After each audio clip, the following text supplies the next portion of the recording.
we are starting our session 1.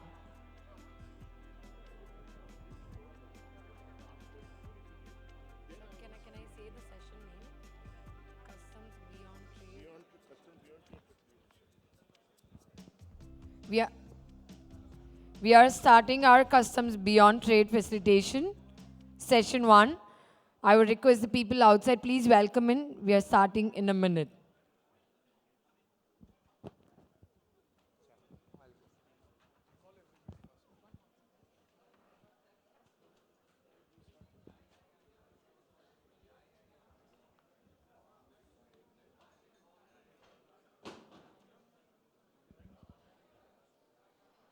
Okay, ladies and gentlemen, welcome back. I hope we all had a great inaugural session. So I would request the people who are here, so can we give a round of applause for the inaugural session dignitaries and for our honorable minister. So can we give a round of applause, please? And now we are here with our first session, Customs Beyond Trade Facilitation. I would like to introduce our session chairman and moderator. Our session chairman moderator, Mr. Debash Dutta, past chairman and advisor, FFF AI. He is a director, BGS Group, BG Somadar and Sons Private Limited, an international freight forwarding and logistic company which came into existence in 1920. BGS Group is the first customs broker in Kolkata to have AEO certification. Chairman, CII Logistics Warehousing, and MMT Subcommittee, the Confederation of Indian Industry. The Senior Vice President, BNCCI, Bengal National Chamber of Commerce and Industry. Managing Committee Member, BCCNAI, the Bengal Chamber of Commerce and Industry. Advisor, FFF AI, Federation of Freight Forwarders Association in India. General Secretary, Mohan Bagan Athletic Club, National Soccer Club of India. Can we give a round of applause to our session chairman and moderator? Now I would like to call upon our customs regular to facilitator, Mr. P.K. Agarwal ji, PR, Chief Commissioner, Mumbai Customs Zone 1 SS, to welcome onto the stage, please. And now I would like to welcome CBIC address to the trade, Mr. Gaurav Masaldan, Joint Secretary Customs.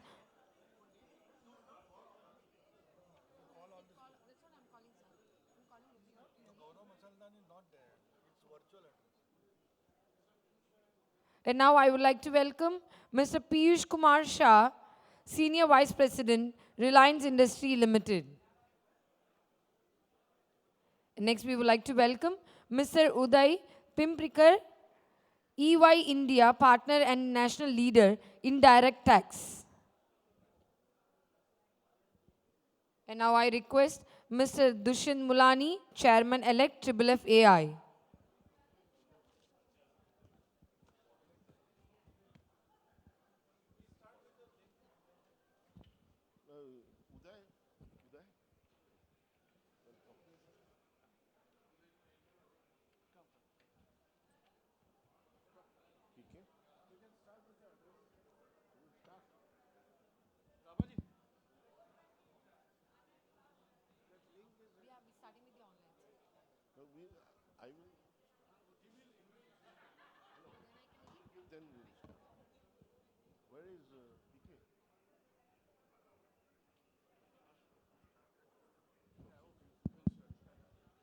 Good morning.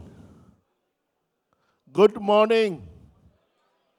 Please sit down. I know you people are sitting from long, so little bit tired, but I will be requesting you. We are having lot of sessions, so we have to start. Otherwise, we will be late. Now, we were starting with, we have got very good speakers in this session. Now, you know one thing, that Mr. Gaurav Masaldan, the Joint Secretary Customs, who is there in this session, he is joining us online. is from Indian Revenue Services. Now Mr. Masaldan has to leave because he has got some other meetings. So we are starting with his speech. I'll be requesting the organizer to have Mr. Masaldan online. So we will start with Mr. Masaldan's speech.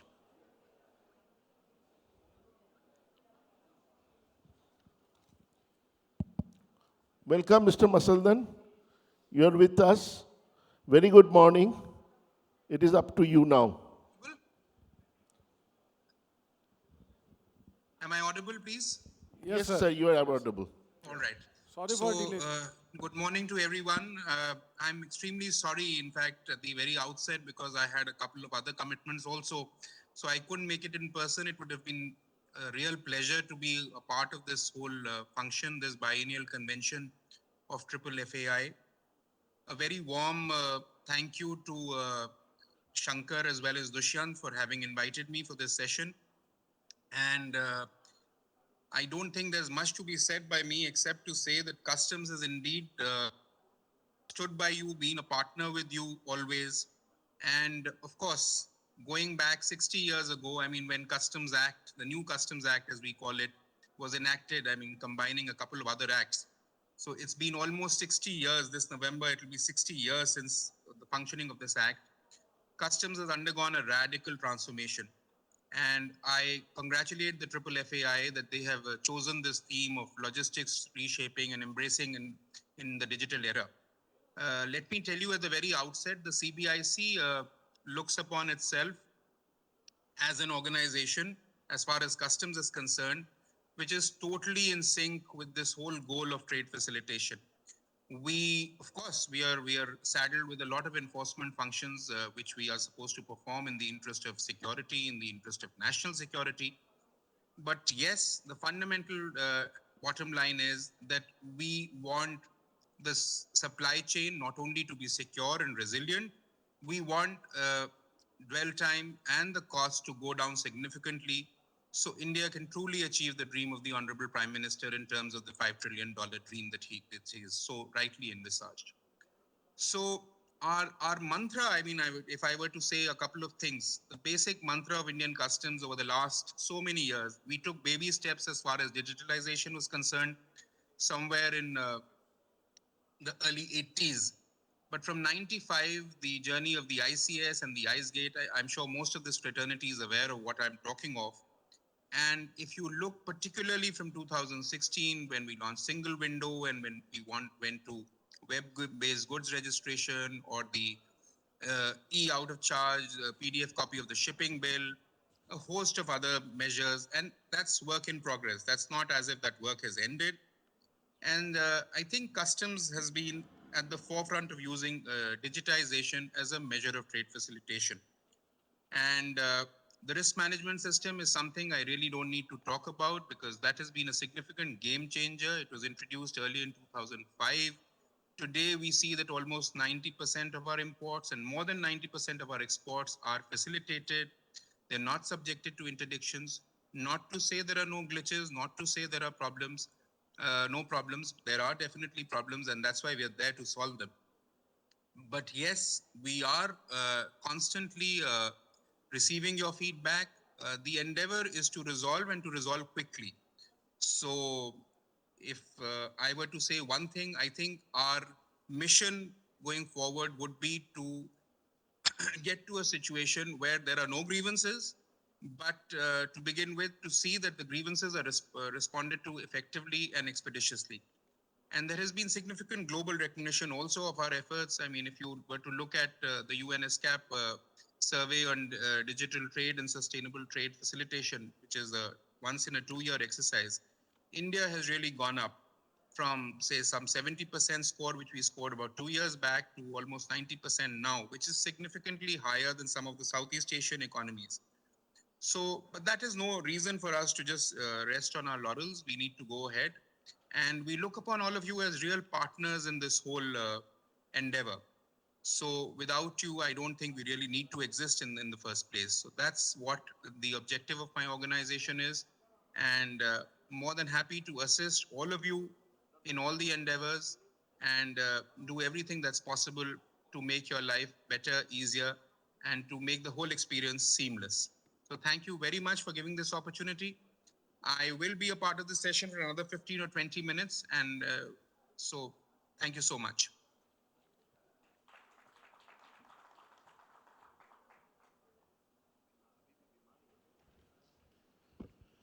Thank you, sir. Actually, I was informed that you will be leaving at 12, so I've started with you. Actually, we will start. We are a little bit late. We will go to the speakers. So before going to the speakers, I want to say 2, 3 things to you.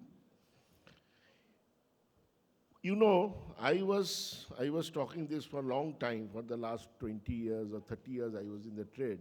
My feeling is that who we are. Earlier we were clearing agents, then we named custom house agents, now we are custom brokers. But actually who we are.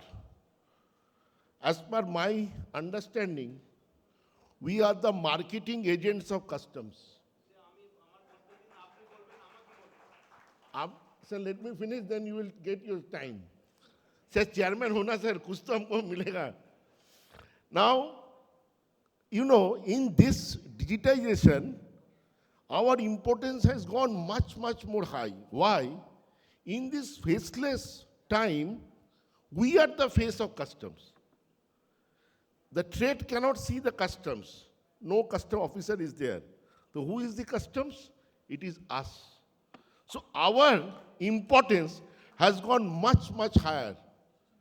Friends, what Mantriji has said, yes, we are making this country and we will make this country #1 of the world. So always, yesterday we was talking, there are a lot of second generation, third generation is attending this convention, and which is a proud moment for us that our children are coming because they are getting that interest in this industry, in the logistics sector, which is very good and this is the futuristics of this country. Now, I will not take more time. Only one thing I will say, that Mr. P.K. Agarwal. Now, who is P.K. Agarwal? The huge introduction is here. Huge. Because he is a huge man. Now, for me, Mr. P.K. Agarwal is a person who deals with the customs laws, regulation on a practical field. He never do anything out of the practical area. Whenever you will go, as a additional commissioner I met him, then as a commissioner I met him, then as a chief commissioner I met him. He will now he's the principal commissioner, principal chief commissioner of Mumbai. Maybe next few months you will see as a member in the board, but he will be that P.K. Agarwal. Whenever he will go, you will get a time and you can enter his chamber and you will get a solution. It is not that you will go and say, sir, ye mera kaam hai, to wo bolega, okay, I will see it, leave it there. No, you will give the solution immediately on a practical field. So, sir, what you said that you give me the opportunity, always your opportunity is there because people came to listen you, not me. So it is now your time. Only I will say one thing, have confidence on you. We are a great fraternity, great and very important fraternity. So have confidence in you. We will build this country the #1 of this world. Thank you. Now, Mr. Agarwal, it is your time.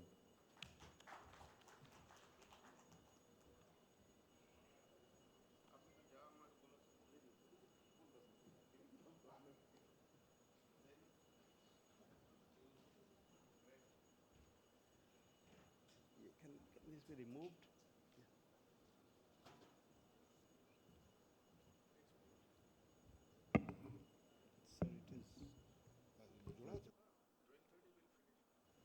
Sir, it is.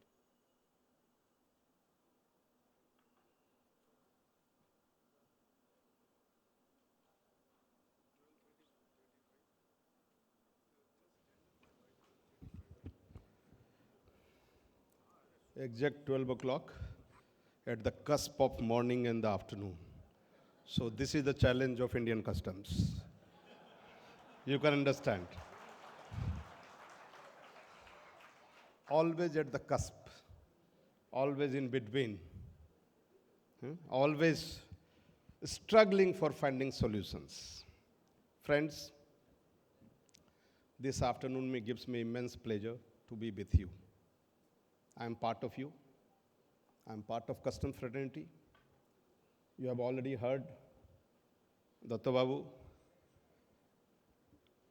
Those who are from Bengal, because I speak to him only in Bangla. আমার খুব ভালো বন্ধু মতন লোক উনি and today whatever I am standing I have learned lot of things from my friends from custom brokers family in Calcutta. I was a young assistant commissioner doing assessment of group 5A machinery goods in Calcutta in the year 96-97.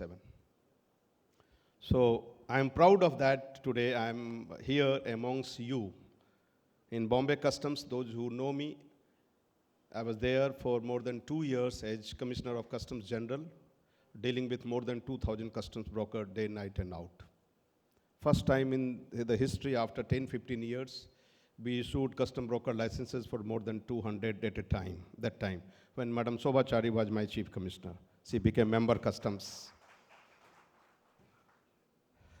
Let me start with, because the today's topic for this technical session is customs, beyond facilitation. What else? Everybody talks of facilitation. My joint secretary already talked. Gaurav, are you listening to me? Yes, sir. Yes.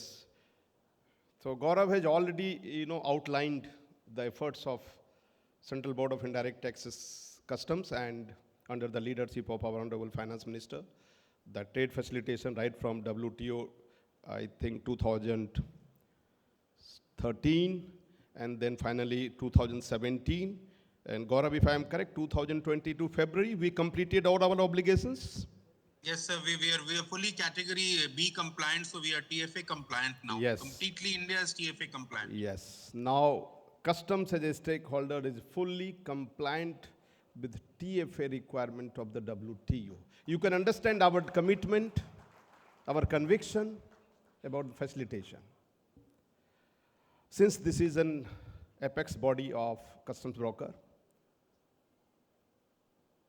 and since I have dealt customs broker very closely, let me reassure you, before I start with the technical matters, let me reassure you on my behalf, on behalf of the customs, that you will be always an integral part of the customs fraternity. You will be our face, number one. Number two, any untoward, any unwarranted action on my integral part is any action that is on me. I will take it seriously to resolve you, excel in your work, let everything leave behind on me and my shoulder. Third,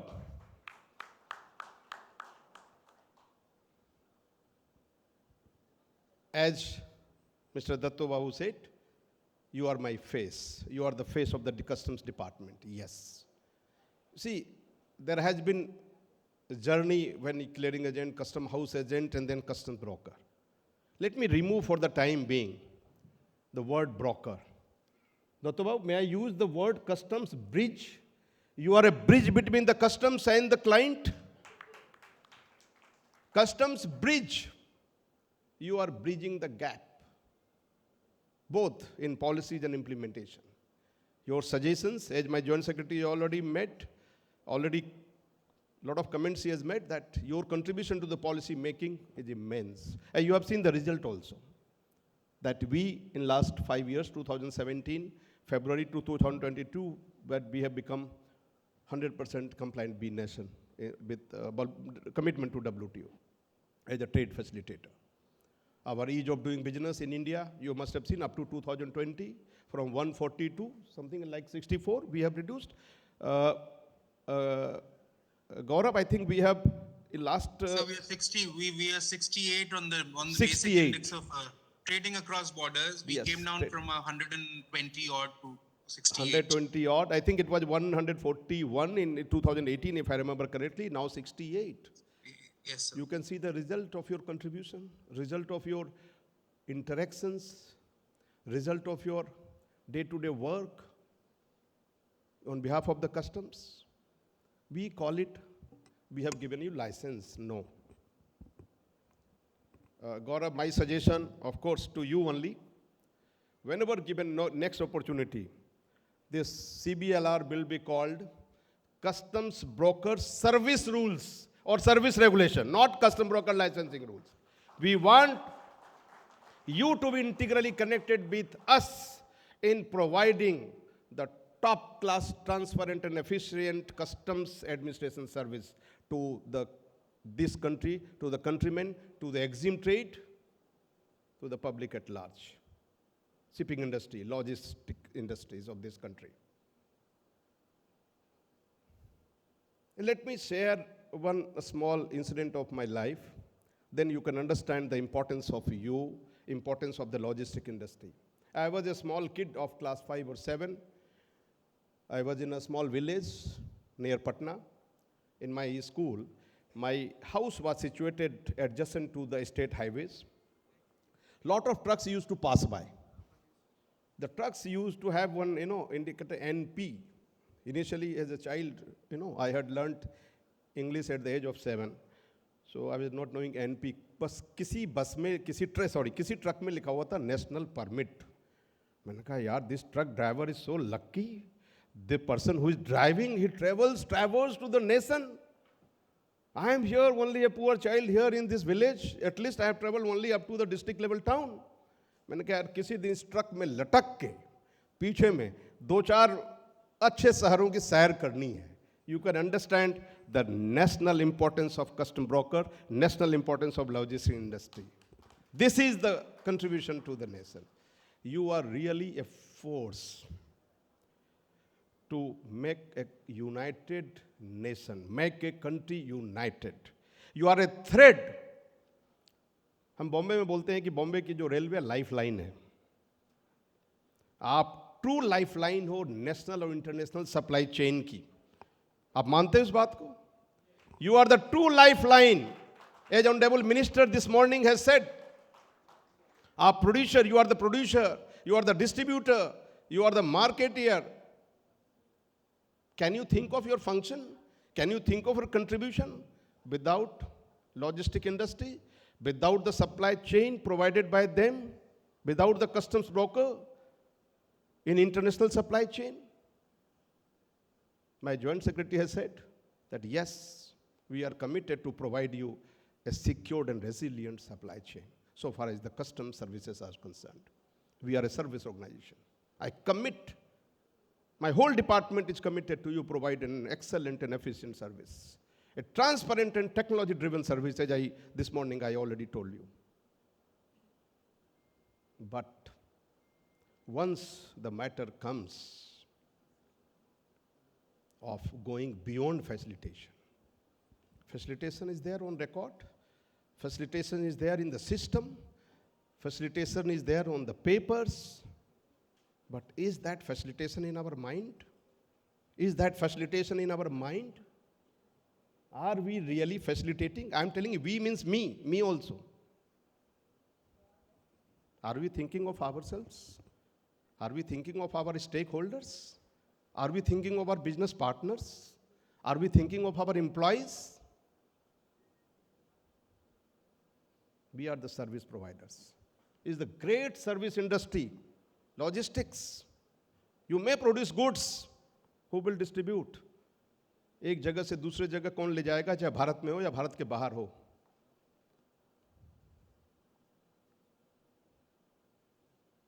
इस आर्थिक योगदान में अगर हम अपनी सोच और विचारधारा में थोड़ा परिवर्तन करें, that is in my mind, it is beyond facilitation. How? Let me just give an example. Like my joint secretary has given numerous examples of measures taken by Indian government, CBIC, for trade facilitation, and providing you seamless, efficient, customs administrative service. But are we prepared mentally? हमने faceless लाया, हमने paperless contactless system लाया. Yes, I know initially, and it was a big, I think, gain from pandemic. We encased this as an opportunity and we introduced it. Visible effects are there, but still lot many things, as my joint secretary said, that glitches are there, we have to resolve it. But have we accepted it, me and you both, to take it ahead, to take it forward? जब हम मन से अपने विचारों में अगर परिवर्तन नहीं है, तो हम लाख facilitation measures, we talk of all modern technology and big technology and machine, artificial intelligence, machine language, blockchain, we can talk lot many things. But are we prepared mentally for this?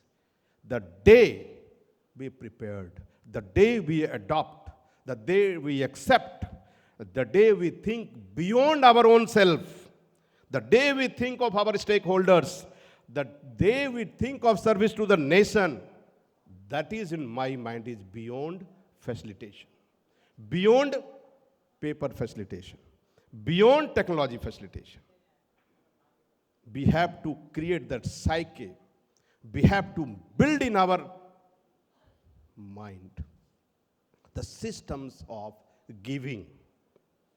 Facilitation, see, is for whom? For the countrymen? For the general public?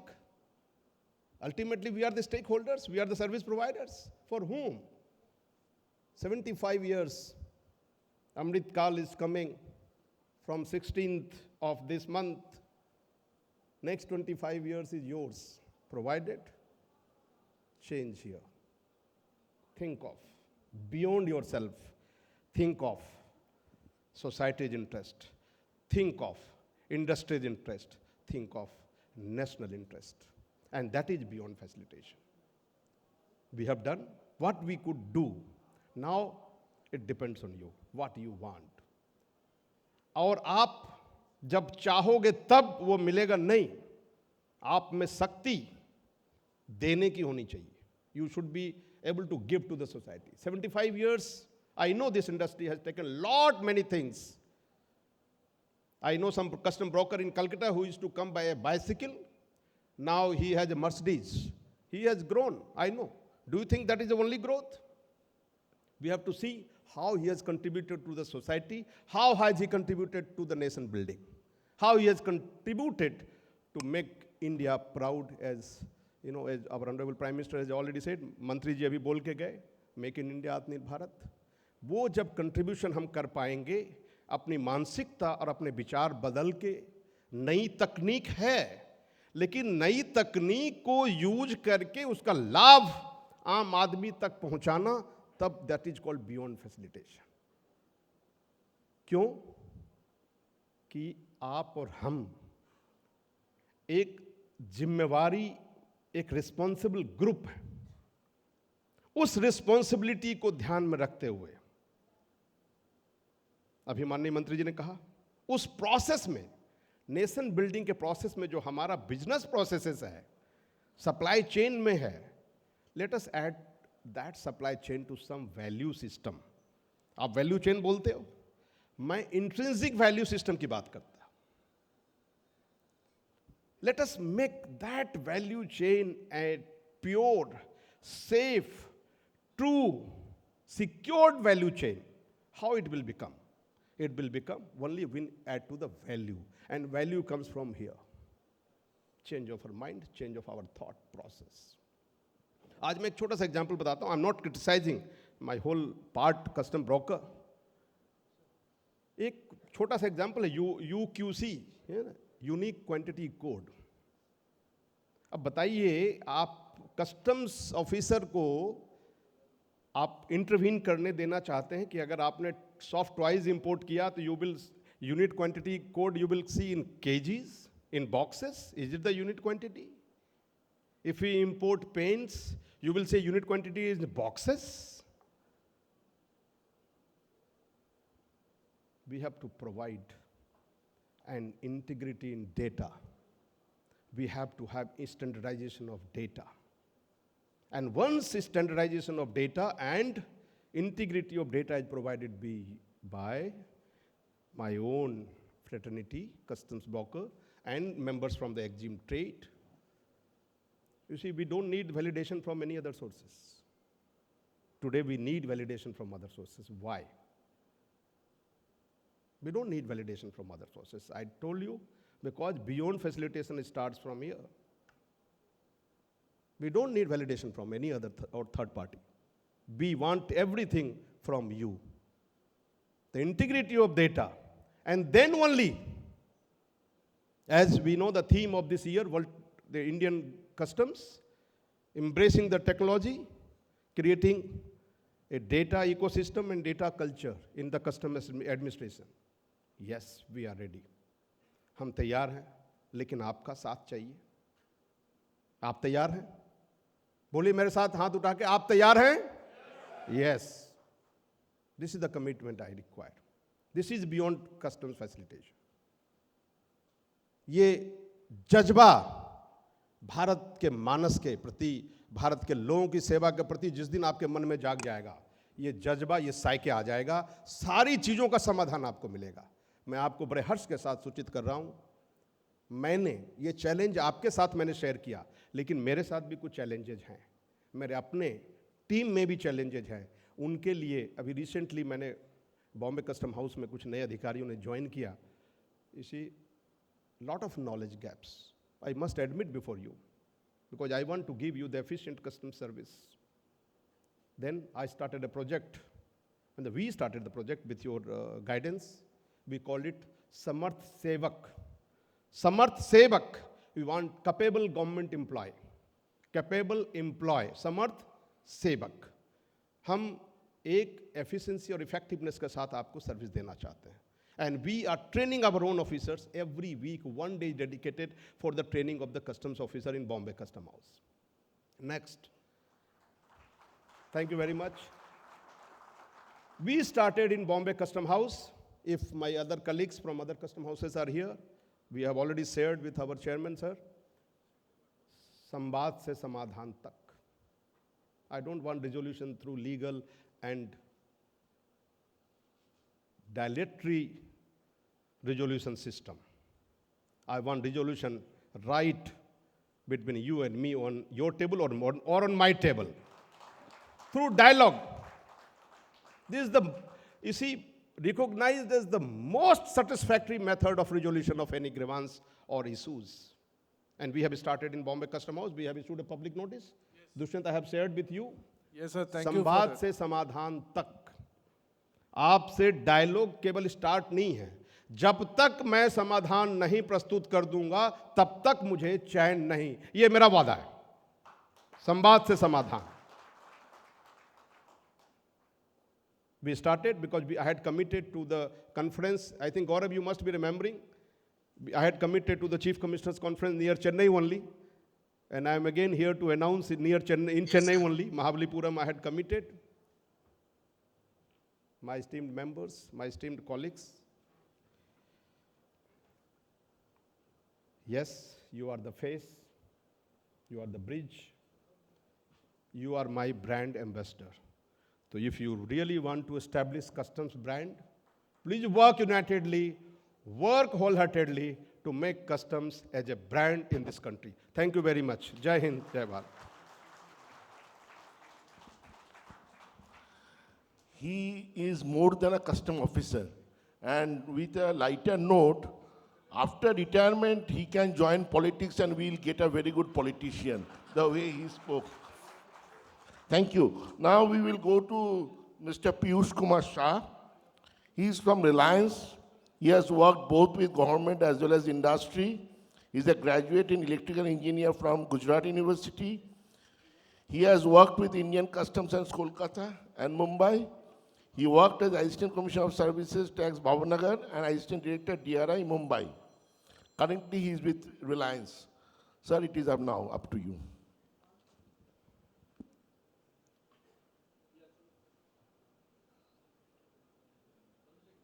Principal Chief Commissioner, Shri P.K. Agarwal ji, dignitaries on the dais and off the dais. So my topic today is industry perspective and expectations from customs. Yeah.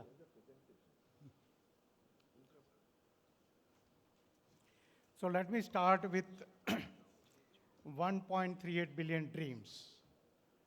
We all are talking about 5 trillion economy by 25-26. We want to remain the fastest growing economy. As our Prime Minister has said, India at 100 should be watershed movement for the country, and we want to be developed nation. So with this backdrop, there are a lot of initiatives by the government. Maybe a Make in India, Startup India, Gati Shakti, and that all we are going to talk today and tomorrow. Now let's see the industry focus. I've divided the industry focus into 5 areas.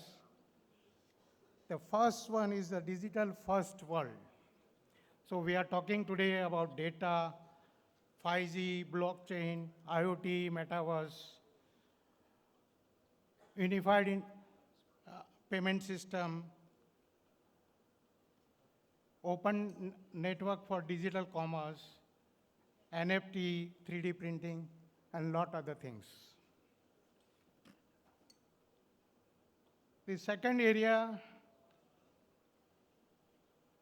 is about innovation and services, R&D. Our Commerce Minister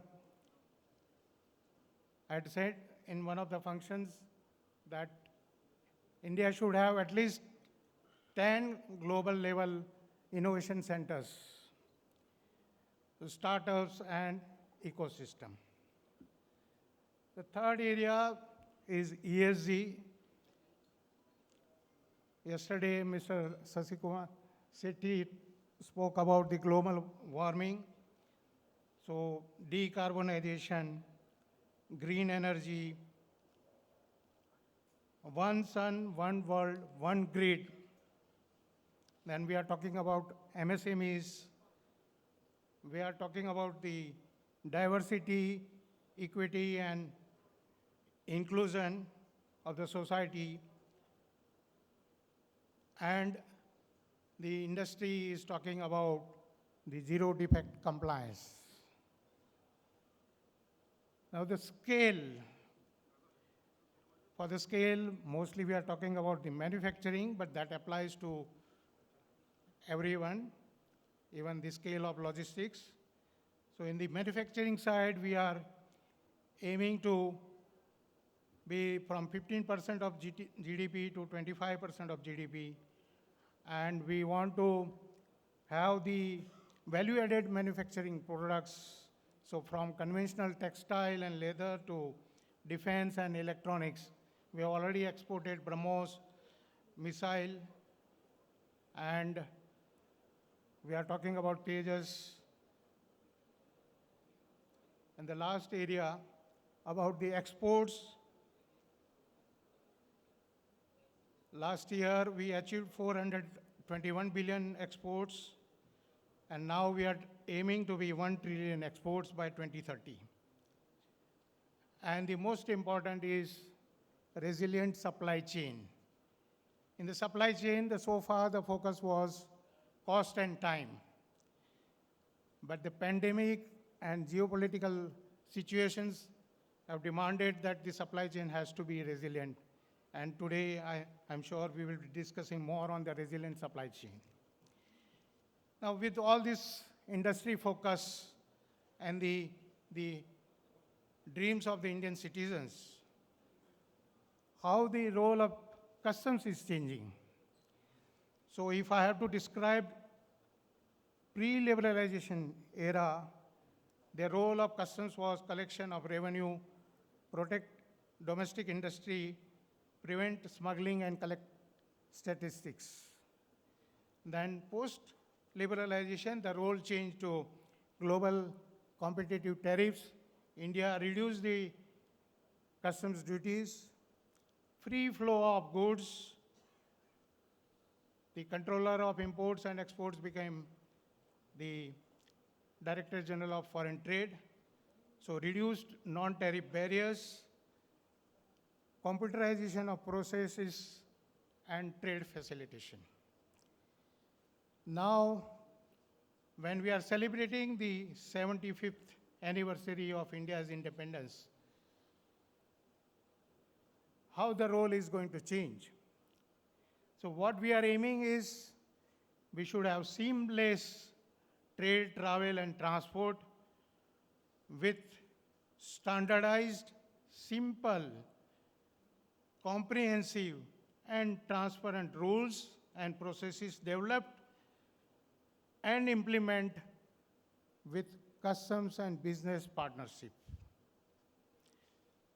So now let's see the World Customs Organization and World Trade Organization. I have selected two themes, pre-pandemic theme of WCO, that is 2019 theme. It says smart, secure, measurable, automated, risk management-based, and technology-driven borders for seamless trade, travel, and transport. The theme of 22 is scaling up customs digital transformation by embracing a data culture and building a data ecosystem. Incidentally, the theme of this event is also logistics, reshape, embrace, and engage in the digital era. Now see the GATT Article 10. This was discussed even before WTO came into existence, and which is very relevant even today.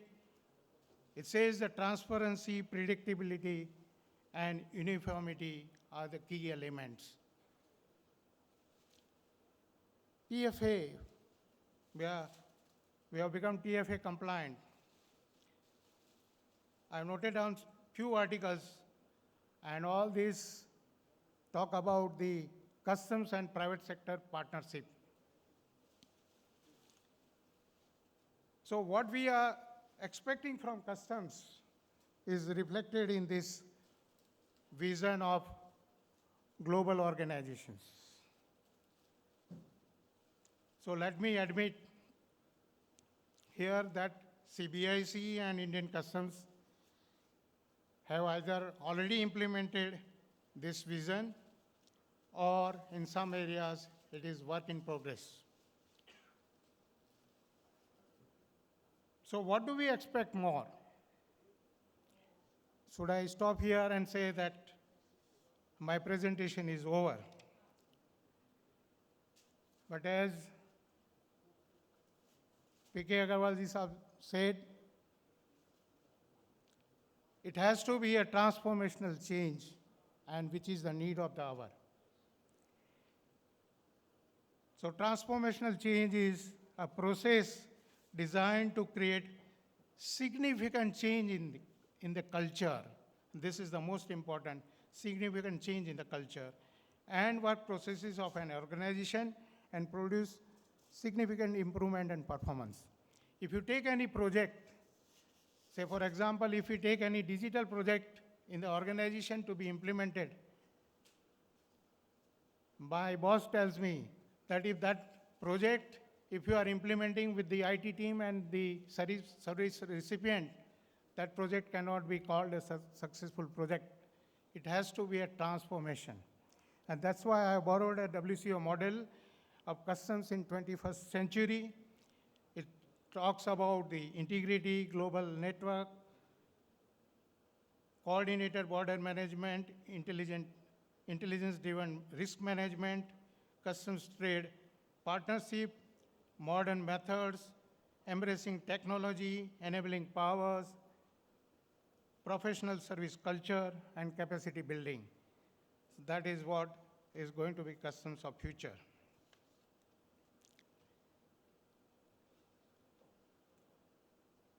Transparency and customer service. For the first time in the Customs, while Finance Act 2018, in the Customs Act, the Section 143AA was introduced. That is power to simplify or provide different procedure, etc., to facilitate trade. So this word, to facilitate trade, got birth into the Customs Act in the year 2018. The AEO program is going on, and Department of International Customs, they have already invited the suggestions to revamp the AEO. I think the time given, the circular has been issued on 20th August, and the suggestions were to be given by 1st August, but I'm sure we'll get more time. Why can't we have 100 top importers and 100 top exporters be assigned AEO 3 automatically? Why can't we have 50 leading logistics provider, the AEO status? There are certain issues in this AEO program, which I'm sure that because of which the suggestions are invited. When there is action under Section 28(4), and if the importer or exporter is AEO status holder, probably that is being viewed very seriously. I'm sure with the suggestions, these things will change. We also need the more number of agreements, MRA with the various countries.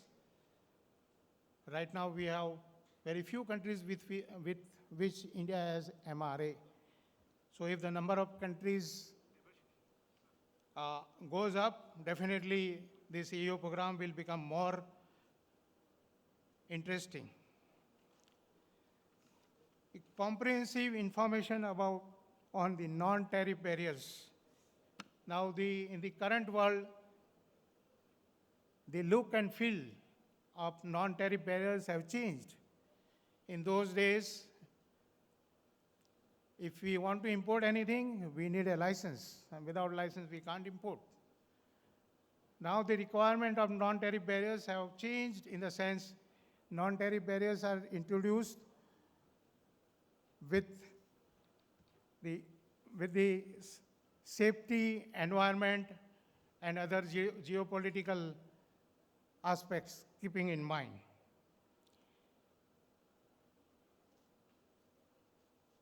So, can we have a very compiled information that what importers and exporters are required to comply? Whether do I need a BIS? Do I need a WPC? Do I need a FSI certificate? What do I need? Do we have a comprehensive information at one place? CBSE has introduced a compliance portal.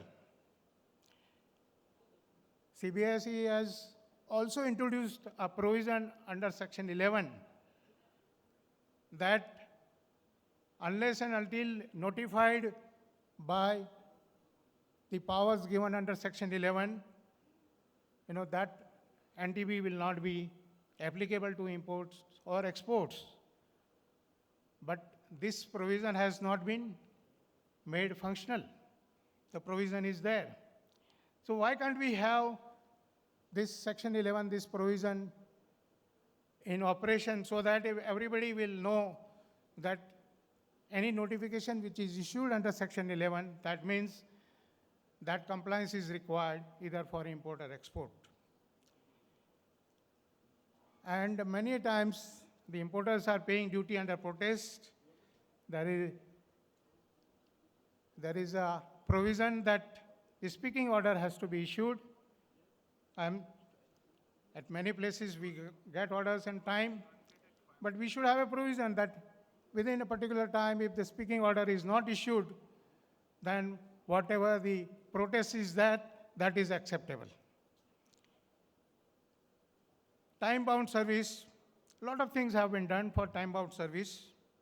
In fact, very recently, in the ICE gate, the provision has been created that one can file an anonymous, I would not say the complaint, but give a status or make a representation that something is not getting cleared on time.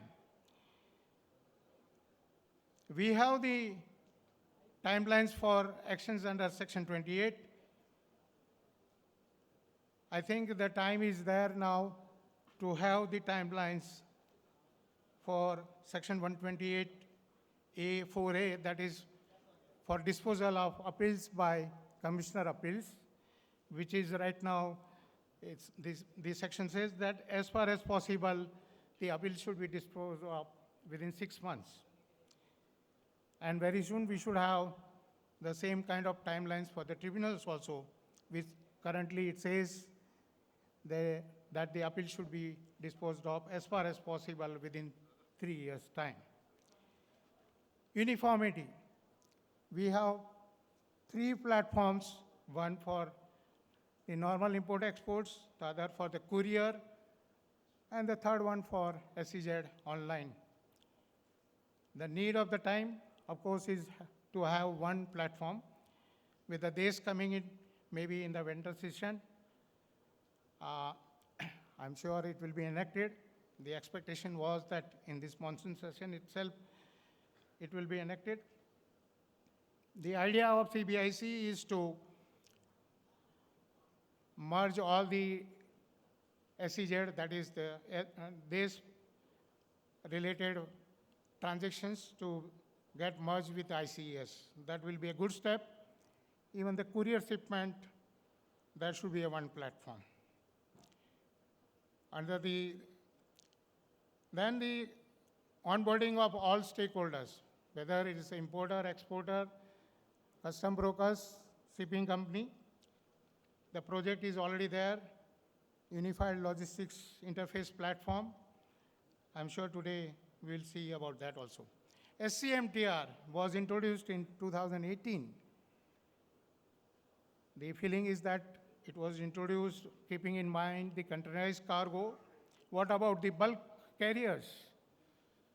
How the bulk carriers can comply with the requirement of SCMTR? Can we have, instead of putting the obligation on the carriers about the valuation and the custom classification, can we have the blockchain technology like Korea Customs has done and have the information in a staggered ledger with a secure way so that it can be used by everyone, including the customs? Digital ecosystems.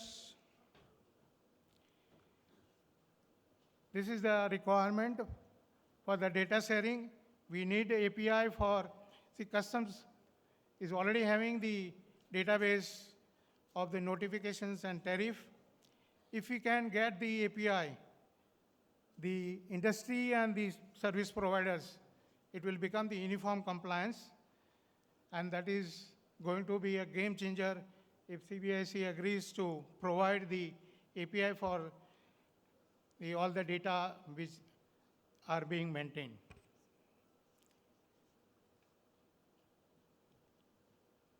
The data can also be used by providing the services to the traders and users. So I will not take much time because we are running short of time. Let me, say at the last, the world is changing fast and we need to change fast. As our Prime Minister is saying, it should be like a Jan Andolan. So let's create the Jan Andolan spirit, both with the customs and industry. Thank you. Thank you, sir. Thank you very much. Now we're going to our next speaker, Mr. Uday Pimplikar, partner in India Indirect Tax He's from ENY. He's in this indirect tax practices for more than 25 years. Sir, it is now up to you. I have a request to actually Dushyant and Shankar. When you are bringing this kind of enormous speakers, they are really insightfulness. So we should keep little bit lesser speaker in one session. Otherwise, this because the knowledge Mr. Shah is sharing is much bigger. So we have to make it little bit maybe three other than four to make the session. Otherwise, it is getting little bit tough. Sorry, sir, it is up to you. Okay, thank you. I am obliged that you all called me, Dushyant, Mr. Datta. I've been listening to several of these, speeches, and I'm really, really inspired by most of them, and I'm saying it very sincerely. My topic today is, I'm not going to talk about technicals. You guys know far more. Piyush ji actually came about and kind of made a lot of suggestions that made a lot of sense. He's actually not talked about the vision that he's created internally, and I think I mean, at some point of time, at some day, I would ask him to and talk about it. Right now, what I'm really going to, I mean, as Mahatma Gandhi said, an ounce of practice is worth more than tons of preaching. Given that I don't practice too much, I won't do too much of preaching. George Whitefield, I mean, you don't know George Whitefield. George Whitefield was the evangelist, who established the Methodist Church along with a couple of brothers. George Whitefield basically said that, okay. Am I audible now? Yeah, I think that's better. George Whitefield basically said to preach more than in half an hour, a man should be an angel himself, or the angels are angels, or have angels for hearers. You guys are not angels, we all know. So I'm going to keep it very, very brief and finish this off in the next 10 minutes or so. Now, there's a lot that was talked about when our Honorable Prime Minister talked about this target of $5 trillion. A lot of conversation happened, whether that's possible, and so on and so forth. But I picked up this quote primarily because of the intention and the way it needs to be looked at, that particular announcement. He's basically saying that we are working tirelessly to make India a 5 trillion economy. Today, India is a 232 lakh crore economy, which is about 3.1 trillion. When he talked about this 5 trillion dream, at that point of time, the exchange rate was much lower. So by that exchange rate, India would have been a $3.4 trillion economy. The normal rate of growth that India has is about 5 or 6%, okay?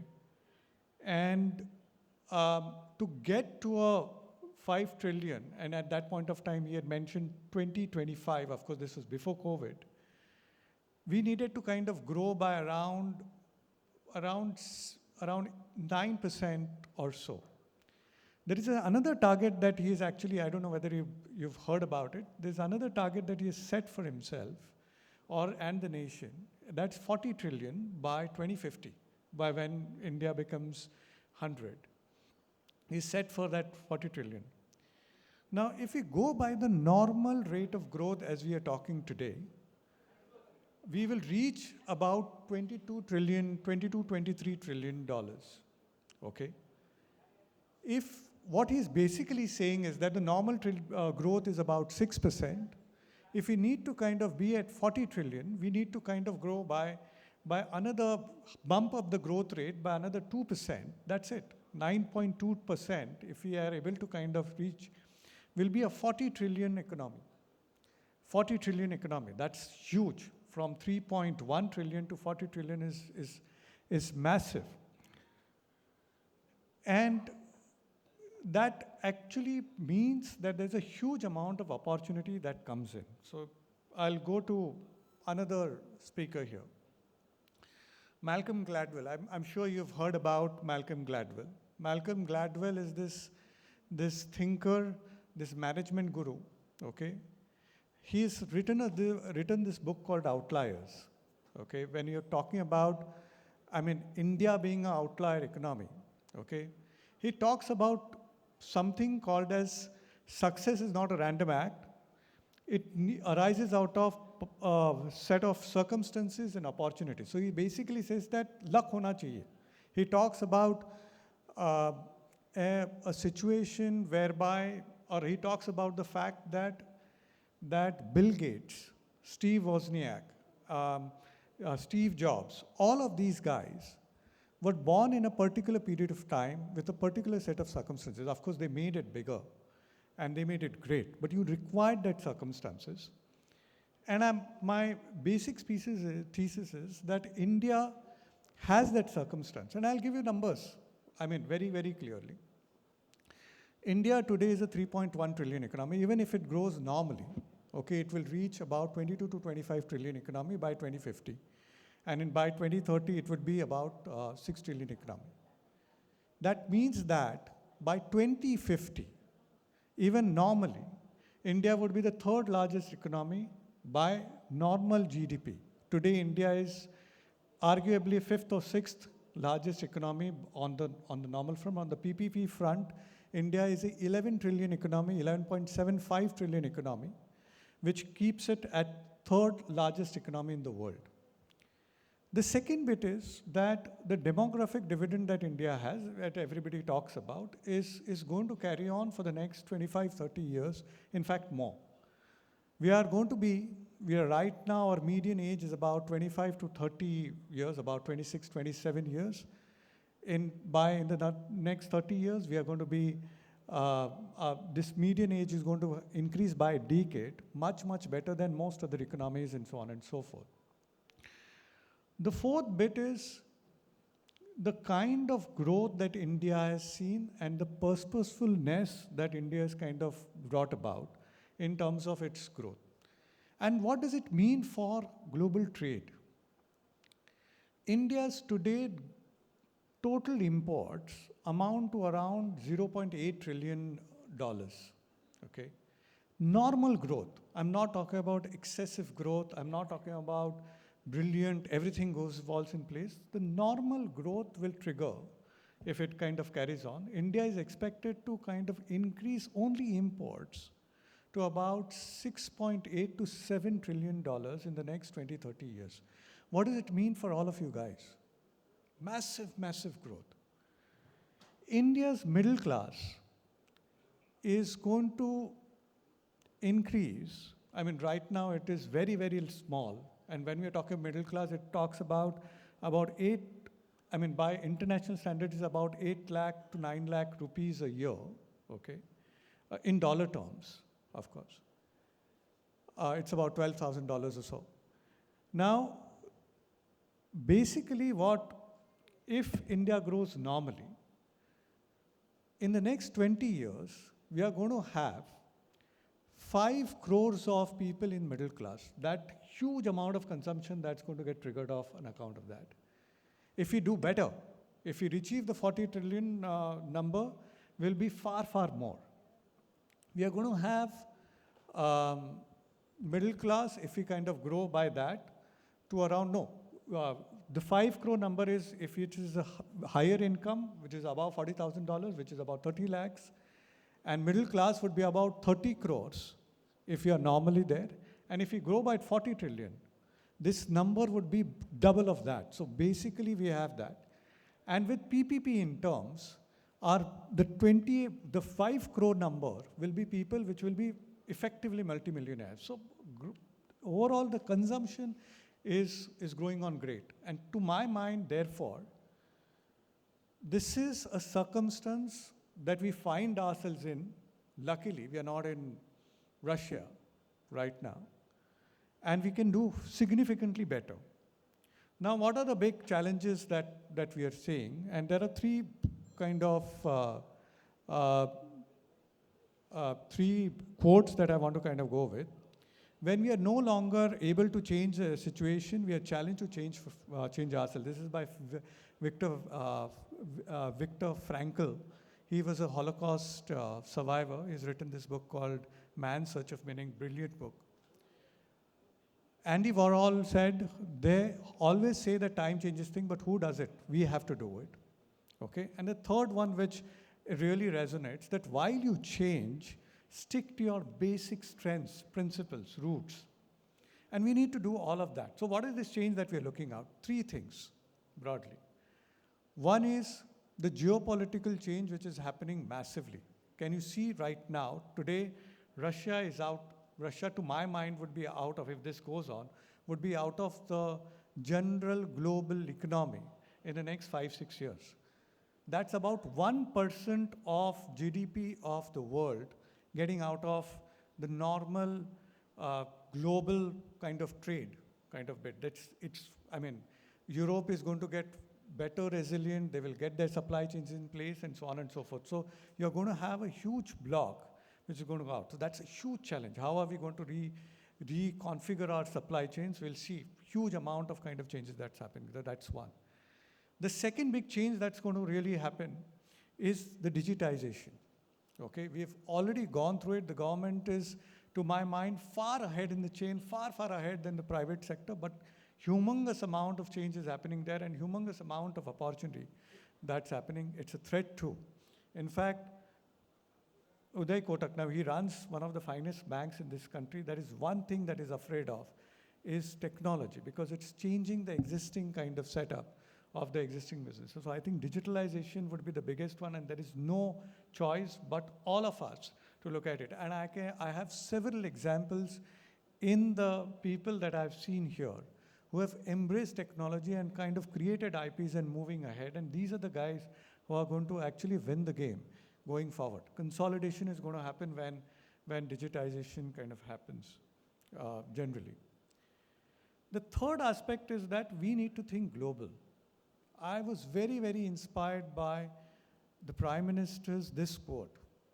It is time to set new goals. We can't be India-centric. If you go to South Asia is defined to mean Sri Lanka, Bangladesh together, okay, along with India, in a sense.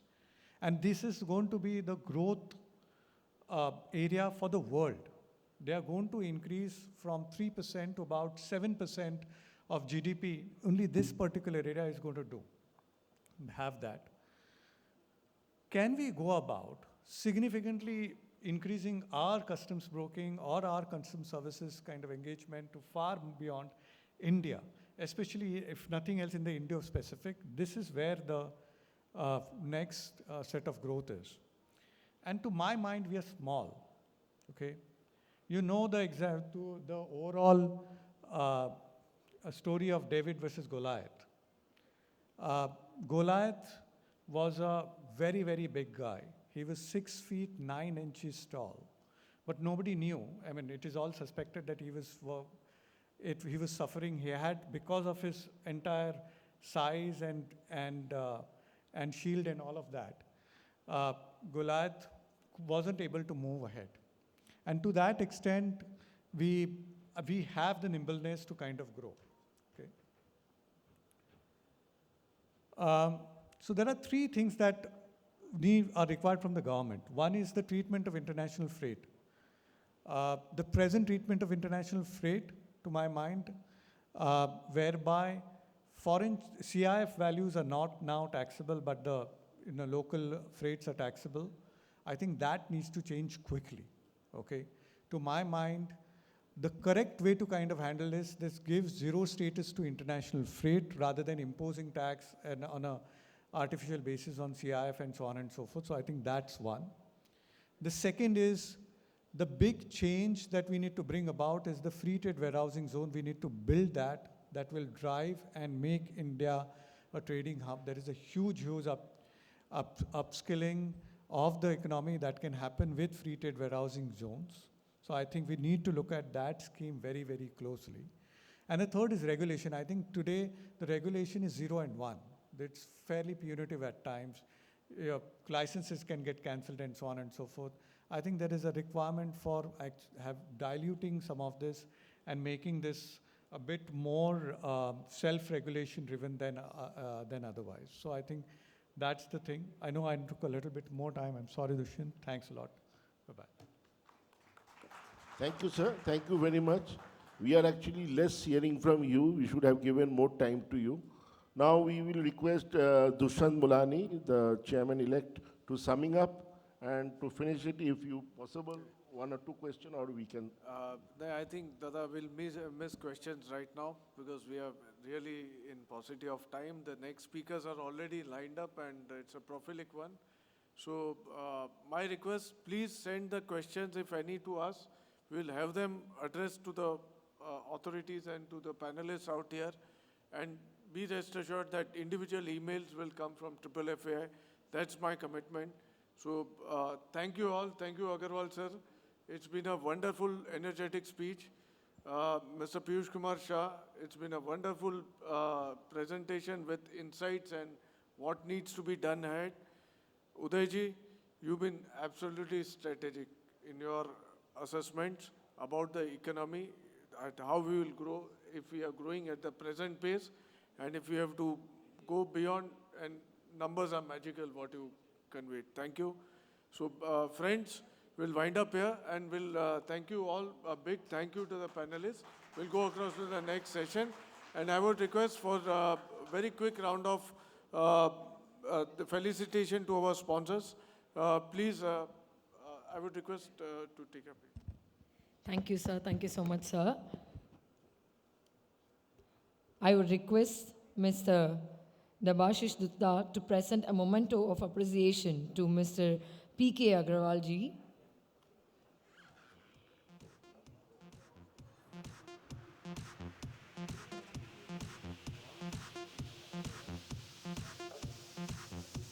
An applause, please. I would request the session chairman and moderator to present a memento to Mr. Piyush Kumar Shah.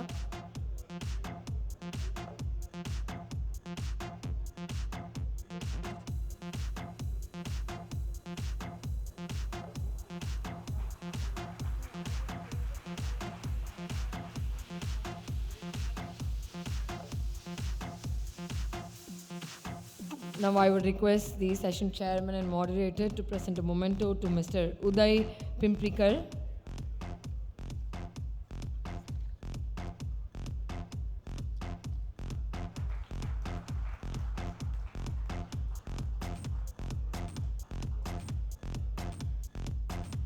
Thank you.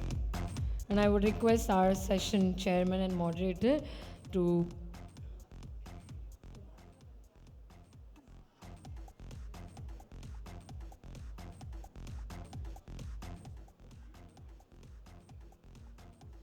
Thank you, gentlemen. Please be seated. The business session was sponsored by Continental Carriers Private Limited. I would request Mr. R.N. Shekhar to felicitate them.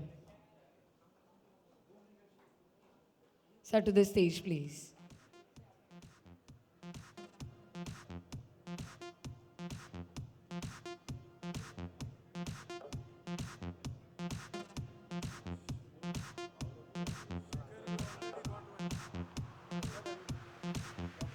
I would request the dignitaries also to join.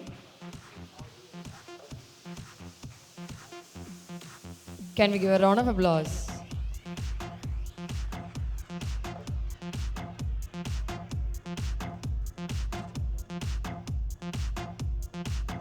The tea session is sponsored by Niture E-Commerce Private Limited. I would request Mr. Puneet Jain to felicitate them.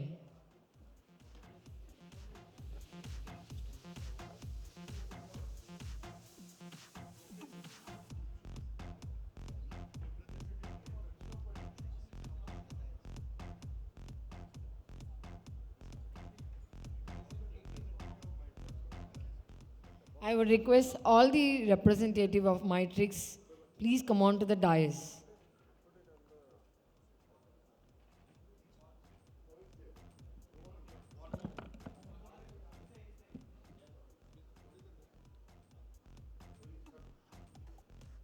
Please welcome, sir.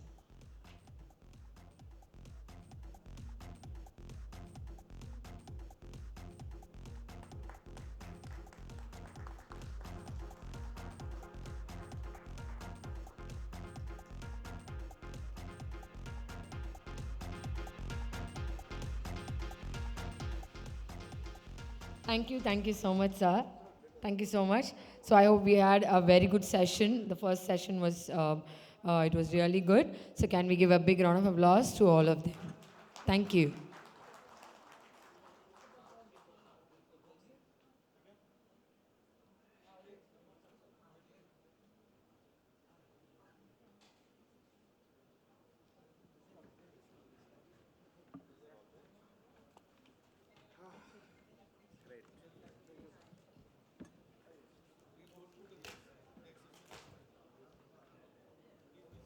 So please be seated. We are starting our next session.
Thank you.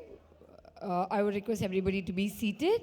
So we are starting our session 2, digitally distinctive. So I would request everybody to be seated, please. Yes, thank you. I would request, ladies and gentlemen, the session chairman and moderator onto the dais, Mr. S. Ramakrishna, past chairman FFF AI and board of advisor. Can we give a round of applause to him and welcome to the dais, please?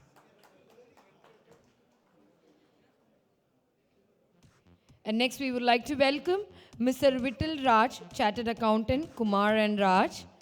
So please welcome onto the dais. A round of applause for him. And next we would like to welcome Mr. Andre Simha, Global Chief Digital and Information Officer, MSC Mediterranean Shipping Company. So please welcome onto the stage. And now we would like to welcome Mr. R. Anant, IRS, Deputy Secretary, Customs, Central Board of Indirect Taxes and Customs. So please welcome to the stage. Thank you. Finally, I would like to welcome Mr. Vineet Malhotra, co-founder and director, Kale Logistics Solutions Private Limited.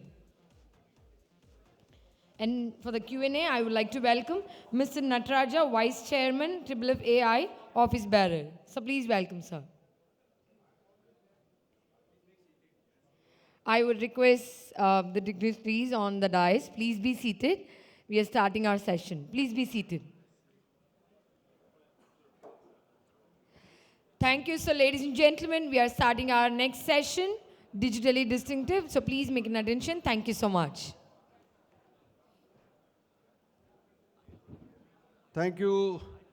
I think this is a very important session for the custom brokers. The people who are outside, please, they are welcome to come in. I would request everybody to be seated. We have a paucity of time. Therefore, whatever best we can achieve before 1:45 would be really, really good. We have to take the third session little late. We have all the experts here. And how to introduce all the experts in crisp way is very difficult. However, I'll try my best. Mr. Vittal Raj is a founder and senior partner of Kumar and Raj Chartered Accountants. But Chartered Accountancy is only the name and company for him. Otherwise, he has a wide range of industry verticals on IT governance, cyber security, privacy, IT assurance, enterprise risk management, and risk-based internal audits. If I start reading his qualification, I think we will finish the session. So I will stop it here. I would request Mr. Vittal Raj to come on the dais, please. Thank you.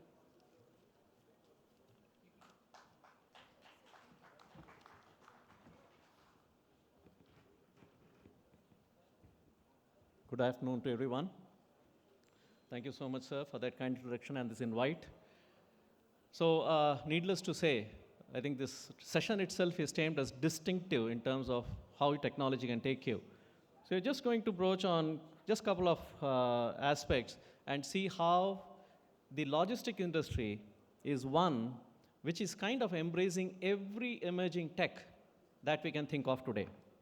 Okay, before really going to that, how many of you think that technology can completely transform your business and take you into the lead much beyond even the existing large companies? What do you think? Oh, you have one. Oh, only one hand? 2, 3, 4, 5. How many of you have heard about, now it's a silly question, how many of you heard about Amazon.com?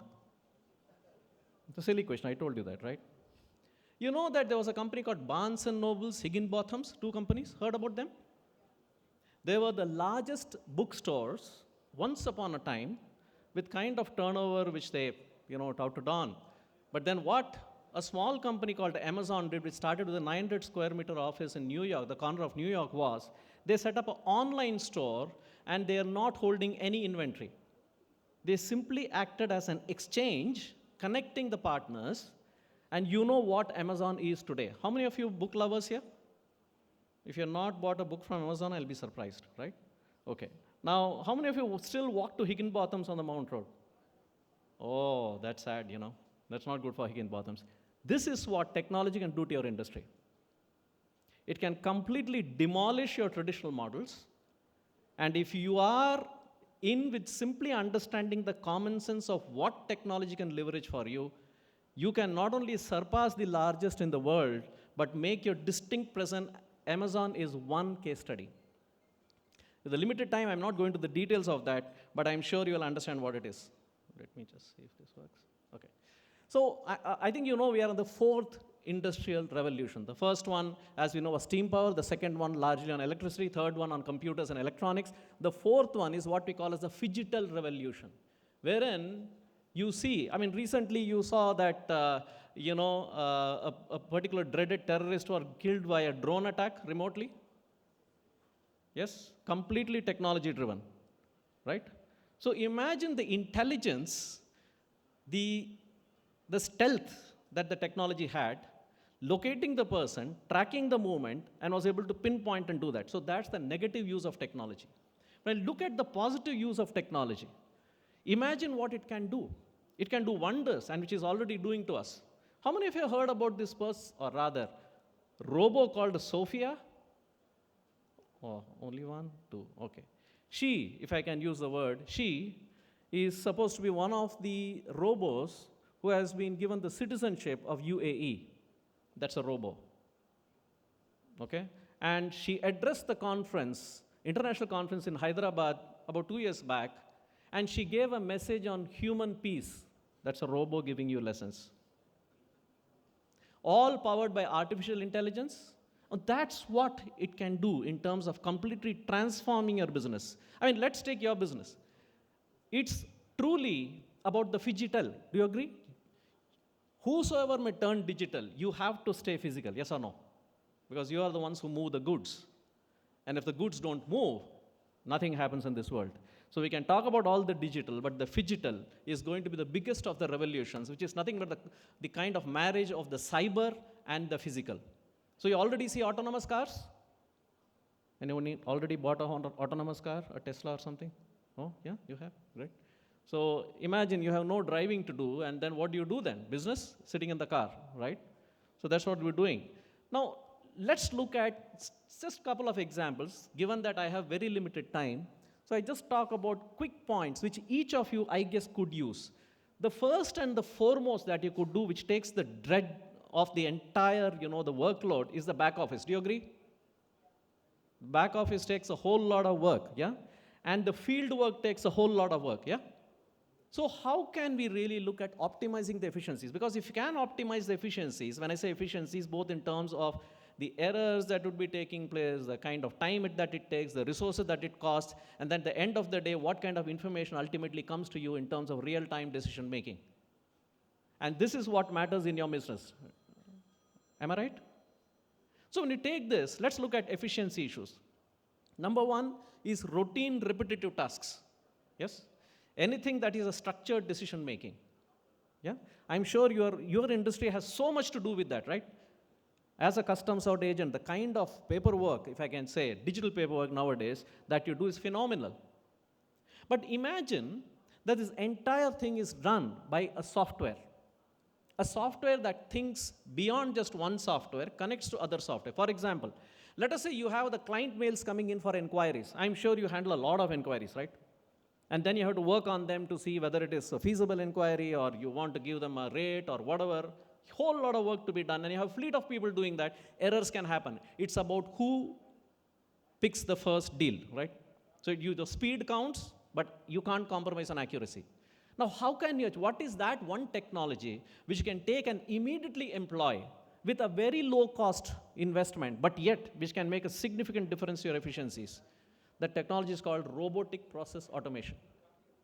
How many of you are already on RPA? Oh, we have one hand going up there.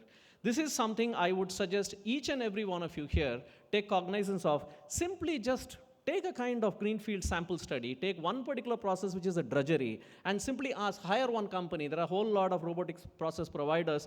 You just ask them to come and look at it and give you a solution. You'll be surprised the kind of accuracy. For example, let us say your inquiries start coming through your mobile calls, your IVRS system, or through your emails. What a robotic process software can do is pick out all those messages, translate them into text, into structured text, look at connect your SAP or whatever is the Tally or whatever software you have, look for those rates, match them, and it keeps on learning, send a reply back to your customer.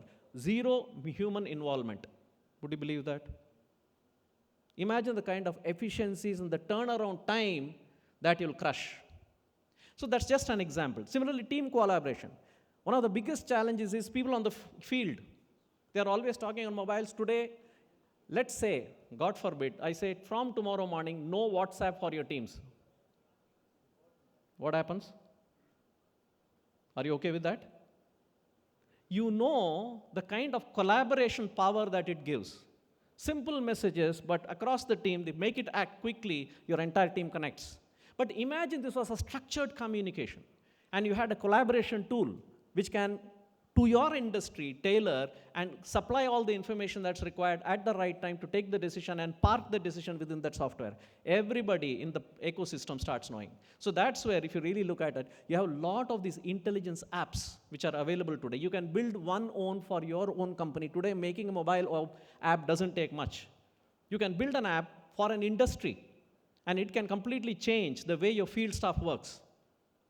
It can be a huge benefit to them. Their efficiency improves, your growth improves, and the kind of turnaround time and the information that you can give to the customer in real time is something phenomenal. The simplest way for you to understand is, I'm sure we have DHL here, or anybody from Amazon or DHL. You see how the information starts coming to you? As and when it is moving across, you keep on getting the information, and exactly you know how to authenticate that with the OTP or whatever, right? So you can build the entire thing. It is no rocket science today. All this technology is very, very easily and very economically available, which you can exploit for your business. The third important thing which I learn is, of course, your physical handling of the cargo, the warehouse, tracking the cargo, where does it move, where is the transshipment happening, etc., etc., etc. Already, there has been significant development on using of the QR codes, the RFID tags and everything, wherein you can track every cargo. The moment it lands, you have a ship which is calling on port. You know that there is already a system which has caught its entire logistics, your geotags, and it exactly knows that this is the arrival, this is what you got to be ready, the loading equipment, everything. And today, what is a big movement which is happening across shop floors is the use of IoT-powered vehicles within the shop floor, which is nothing but automated forklifts, automated material handling equipment, which completely connect to a digital network, make intelligent decisions, look at the entire store planning, the route planning, and it can kind of give you an edge which you cannot think about the kind of efficiencies that you'll get. So you are able to leverage on that intelligence and make the system learn so that the next deal is more profitable. And all this which I'm talking is no rocket science. This is something which is available to everyone. All you need to do is hire a team of software experts who are into this space, and they'll be able to help you that. There are also free apps which you can try, but of course they have come with their limitations, but you can certainly try them out. What is the next step is to look at a complete ecosystem level integration. If you take, for example, today, how exactly even your ice gates runs or your various process run, you see that various partners across are on the same system. Imagine you extend that to your partners and bring them on to your single system. Imagine the kind of efficiencies that your entire ecosystem reaps the benefit out of. And that is where you have ecosystem level integration of various software, which is like an ERP, but across your partners. And that can make a huge difference in terms of a whole lot of the current problem that we face. Another problem that you face is in terms of the lost misplaced cargo. You don't know where it is going. We are able to track. Client is into an anxiety. So what do you do about that? So as I said, again, going back to the IoT today, using geotags simply, you're able to track cargo exactly the pinpoint to say where it is. You can also have a drone go and take a photograph of that and send it to your client saying that this is done. It is certainly a little distant in India because your regulations do not permit all kinds of drones now, but within your permitted space, in your warehouse, you certainly can do that. In fact, drones are very widely employed for survey, for surveillance. For example, coal shipment. How do you measure a coal yard? You need to have the dimensional dynamics of that. So you have drones which can completely, pick out all those details and give you exactly what is the kind of load, give it to the client. So there is very, very kind of tight control over the inventory. So that's what it can do. The biggest challenge that comes is, how do I ensure across this maze of software and so many partners working, there is transparency, trustworthiness, authenticity, and I know that this exactly is the correct information. Because once you have too much going into the box called this computer, you don't know whether I should trust it or not. And that's your experience with, so many of these apps that you use. And that is where the answer lies in blockchain. Blockchain, IceGate significantly employs blockchain. So you have blockchain which can completely transform the current problem of trust in these digital systems. And that is where I think blockchain is significantly being used across by many of the large logistic providers to completely put in a complete lock on their data. What does it help? Imagine a client is approaching you for a quote, and that client has, you have been dealing with them somewhere long time back. This can pick out all that data, give you the exact dimension of that, give you this is the kind of history that they have. You can project them in terms of the industry dynamics and say, will be my quote, and this is where I can make a difference to you. So that is the kind of power that technology wields. Now, a quick sense of how your current industry runs, which I had a couple of these shipments which I had sent, and I'm talking about 10 years back, and it was all hell break loose for me because the amount of documentation. I saw my CHA agent, I said, you are great guys. Absolutely great guys, because it is crazy and you cannot go wrong. Now, thanks of course to the current digitization, all that is happening, but look at the kind of the number of partners who are involved there. And now, if you look at every stage, you got to prove a document right. All that fortunately is changed. And look at the kind of people who are in. I'm just, for lack of time, not going to the details, but I just picked up a sample documentation set. This is what the CHA deals. I'm sure you will agree with that. And if you take all that and automate this onto a single data flow chain, imagine the kind of efficiencies that come to you. And that's exactly what many of the ERP service providers, let you experience. So that's with your the smart supply chain, which is going to change your entire thing. So you get whatever are the current problems, all that get resolved with smart supply chains, uncertainty, duplication, inefficiencies, errors, fraud, corruption, delays, and ad hoc charges. Everything which is bad for somebody. Quick, another 2 minutes.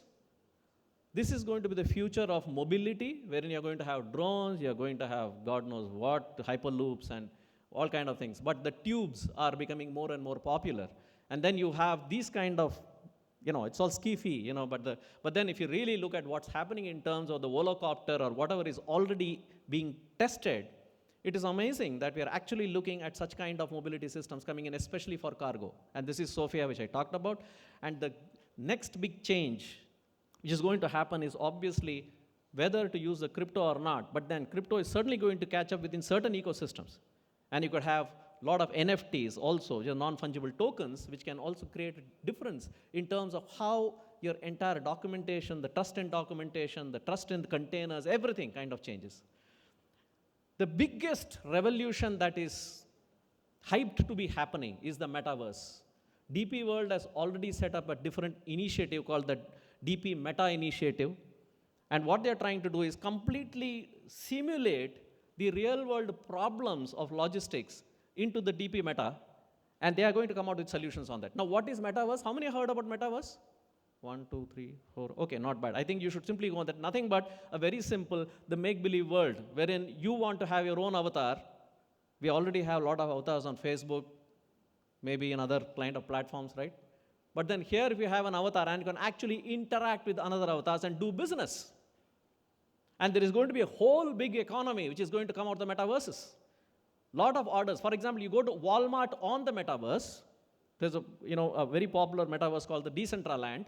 You go to Walmart place there and you place an order there, it gets delivered to your home. You're actually placing as an avatar. I am Vittal Raj, but let's say I am, I have some other avatar there. And then I do a transaction there, it comes to my home, and all this detail is kept, private. But the delivery happens. So the single important link is going to be the logistics there. It's going to be huge business. So I'm just not going to details of that, but Gartner has said that a whole lot of new technologies already there, And if you look back at what happened to their predictions, 80% has come true. So we are going to look at a lot of intelligence that is going to be built across the software, and we should not miss the bus. And this is, as I said, the Volocopter is already, a prototype, which is a kind of a flying taxi station, is what they're talking about. Uber has already gone in for self-driving cars. So all these are kind of, which may seem to go back and forth, but it's going to happen anyway, right? And Singapore is already testing the Volvo's full-side driverless buses. All this, the first place to test will be the cargo industry, because they know there is lesser risk there. You're only going to get cargo. Even if it falls apart, you don't have a problem initially. You know how to correct it. So that's going to be huge. And imagine the kind of efficiencies with completely automated route planning. Rerouting is such a big mess. Rescheduling. Client says, no, dear delayed, ship it day after tomorrow. The kind of, so it's one thing your entire team has to go about reworking and everything. So the kind of software that we have is, phenomenal, I have to say. Government of India has already tested delivering cash to remote villages through drones. Of course, if you can imagine the Nari Kuravas, as we say, they can shoot down a drone and get the cash, right? But then we will do possibly about try that. But these are experiments. But it kind of exposes the power of this technology. So the logistic platform of the future is going to be end-to-end track and trace, completely incentivized responsibilities, completely platform parity, wherein every small, big, everybody can make use of those platforms, and full visibility with regard to the entire chain of the cargo. And that is what is going to be the future, which is coming from some of the top logistic providers. So future, this is slightly far away, but then we are talking about underground tubes, which will carry cargo, which will be somewhere beneath the ground. You don't see them, but the entire cargo goes, through those tubes. Autonomous vehicles, ships, flights, all of them autonomous. You already know fly-by-wire technology, right? But then that's going to be a little more. The Internet of Things is going to make a huge difference, especially to your industry. Smart city, national grid. Singapore has already tested the 4.0 nation, smart nation concept. The factories of the future we are seeing Korean factories which are completely automated. There are only two people, one the security and the dog. The security has to take care of the dog making sure security doesn't misbehave. Well, it may be a little far-fetched, but that's the kind of future that they are saying. And we're looking at automated guided vehicles, which can completely be remote controlled based upon the pre-planning that your intelligence software does. So these looks future, but mind you, if 15 years back, you were talking on a Bluetooth mobile at your home, what will your granny think? Hayyo pavam, no? This fellow is talking to himself. Today, BBC, I'm sure you've seen the ad. The lady punches a chip into the skin, and that becomes her mobile. That becomes her track and trace. The future is not what it used to be. These are not my words. These are of Arthur Clarke. So with that, I think I'll just end here, but just with 2-3 messages. One, we are one of the most intelligent nations on the IT side we deliver to the world. There is no two doubts about it. But we don't take initiative in trying out technology in our own business. And that's why we let somebody else use our expertise to gain from that and not really reap our benefits. It is time we allocate a small portion of our budgets on innovation. You simply say that money is gone, but make sure either FFI can take this initiative up, and together you can, as a consortium, do that, which is going to be huge, and provide a kind of consulting cell on that, and that can create a huge difference. I think that it's important to make that first step. And once you do that, I can assure you, you'll not repent it, right? And I think you have to, let's start with the simplest thing, the back office. Then look at the field. Then look at the different aspects. You'll be able to see the kind of, the synergies that start coming in. There will be starting trouble, which is normal, but then that doesn't mean when the first time somebody asks you to operate a mobile, you know what happened. Forget about the mobile, the mouse. How many of us struggled to get hold of the mouse in the first time, right? You move like this, it goes like this, right? So all that is gone. So I think it is important that we take that important courageous move and put digital transformation at the top of our boardrooms. That is going to be the future. Otherwise, survival will be of the fittest, the digitally fittest. Thank you so much.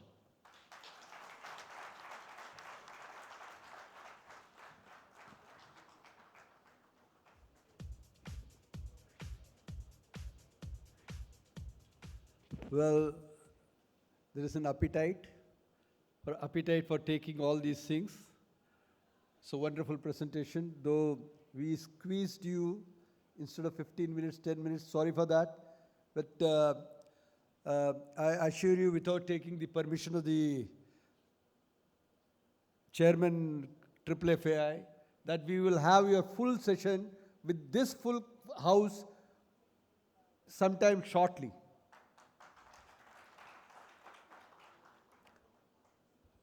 The next speaker is Mr. Andre Simha. If I need to introduce him in 3 lines, I can tell you that the entire MSC fleet, number 1 in the world, number 1 in the global, runs with his technology innovation. Number 2, most importantly, he is one of the board members with the Committee of Shipping and Logistics, which is with the White House, which means a lot. It is not only the designation, but for that the background work and the recognition of his IT revolution is phenomenal. I would also request all the members to just start typing the question and sending it to Mr. Nataraja and the Federation office. We will not be able to take any questions, but we will be able to, I assure you that Mr. Andre Simha also will give the reply, and we will collate and send to everybody. The third most important thing is, similar to Vittal Raj, we have also requested him to squeeze as much less time he can take. But I can assure you for sure that would be really means a lot for appetite. Thank you so much.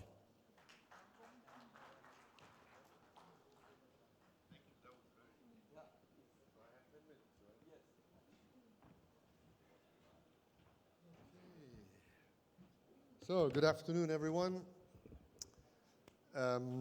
Do I have the click? Is somebody putting the presentation? Well, anyway. So, since I have only 10 minutes, I have to be quick. My name is Andre Simha, as you were kind enough to present me, so thank you very much for having me today. And I've been involved in technology for the past 55 years. I know I look young, but I'm not.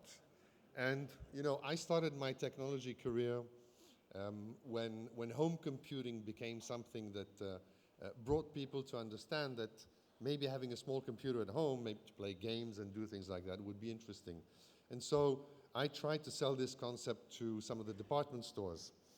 Well, believe me, today, at least back in my homeland in Switzerland, the ones that followed that trend were successful. The ones that didn't, they don't exist anymore. So I think we're in the same sort of transition today when we talk about digital transformation. It's not something that we should do, it's something that is a natural evolution of what we do. So if there's no slides, I'll just talk about it. I think you know a lot about MSC. I'm not going to give all the numbers because that will eat up on my 10 minutes. So I'll try to focus on the parts that I think are important. This morning, I was actually, all of a sudden, I thought I was in a technology conference because people were suddenly speaking the same language as me. So I really felt very comfortable, and I was impressed by the gentleman from Customs. I was impressed by the colleagues here with their presentations. And I knew India was very far ahead because we are part of those companies that do our development in India, but we also do some innovation with our development teams. So, but I didn't realize it was as strong as this. It's on? Oh, where is it? Ah, there we are. So that was me. I think we saw that one. A little about MSC, as I mentioned. And so now to go very quickly and back to what we heard this morning about the Fiat e-bill of lading, which, by the way, I think is a fantastic achievement. I'm part of these people that, as MSC, we launch products, of course, but I think that the products that we launch only make sense if they're done in collaboration with other people. If you come to MSC, and you can see this is an actual bill of lading. Somebody this morning wondered where the name comes from. It comes from bill, because there was a bill for the receipt of the goods, and it was given back when the goods were loaded, therefore bill of lading. So it's pretty simple. One of the most important documents, the day we managed to simplify, to digitalize a lot of these processes and documents, we can then move and get rid of all the rest of the paper. I think on a presentation a few minutes ago, you saw the pile of paper. We've seen also the airlines being extremely proactive. I talk a lot to IATA because they're in Geneva. And I had an interesting conversation the other day with the chief digital officer from IATA. He said to me, you know, now that some airlines are doing 100% of EBLs, it's really great. So he went to see the cargo area in Geneva Airport and, you know, to find out how this was helping them. And actually, it was worse than before. Because now they had a pile of paper for the shipments. They had to remove the airway bill because it was digital. So you see, talking about airway bills, e-airway bills, and the Fiat EBL, it's a good start, but we need to look further, and we need to look at all the other documents. We heard from customs in India; they're extremely proactive, so we're very pleased with that. And of course, we work together to try to improve the efficiency and to get things to be able to focus a little bit more on what counts. Very briefly, I don't think I need to describe the EBL because it was done in previous sessions. Of course, using technology to handle documents and their data, it's a way to get information faster, to have something which is much more secure. We use the blockchain as one of these technologies. You're cutting costs because you don't have to send the documents or carry them or courier them. Obviously, paperless, which is a little more sustainable than the piles of documents we have today, and it keeps the traceability. And I think that is a very important part of the story. If we apply that to all the other documents, then I think we will really be something for the future. As a MSC, we were one of the first to launch the original electronic bill of lading with a company called Wave. Today we've reached about 6-digit numbers since April last year, and believe it or not, a quarter of that was done out of India. So I'm really very happy to see how much it's picked up here, and I hope that it is helping you to improve your trade processes. What else to say? I think on the EBL we've said enough.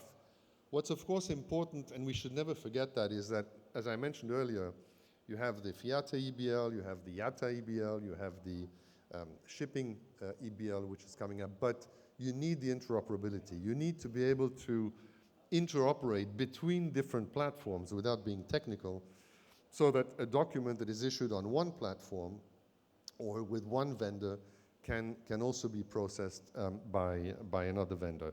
And that's something that associations, and I'll mention it in a few minutes, are working on to create that interoperability. And that's also very important for the acceptance, whether it's through ports, customs, banks, of course. It's funny because nobody talked about banks today. Well, I can tell you, I placed a lot of calls to several banks around the world, and unfortunately, one of the least prone to adopting are the banks today. And when you have transactions with original bills of ladings, you have a letter of credit, you have a pile of document to submit, if you can also simplify that and digitize that, then I think for trade it's going to be extremely useful. So anybody who is friends with a banker, usually we are as a consumer, I think it's a message which is very important and which we're also pushing through various other international organizations. A couple of years ago, actually in 2018, I met up with a C-level, a CIO actually of one of the large shipping lines, and he came from the financial industry, and he said to me, how come nothing is standard in shipping? I said, well, we do that on purpose, so that, somebody's going to benefit from that. And he said, no, we can't do that. What do you think about setting up an association to create standards to improve digital? And in 2019, we brought 5 carriers along, a few more along the line, and we created the Digital Container Shipping Association. Difficult to pronounce, but DCSA is easier. And here, the idea was to create a non-profit group funded and founded by the carriers to digitize and standardize the container industry. Whoever thought we would be able to get 9 carriers to actually work together on something common and to understand that without those standards, we would not be able to build solutions for the future. That was in 2019, so just before the pandemic. And you can imagine that it came, in a way, at a very good time because there was this need to work on standards.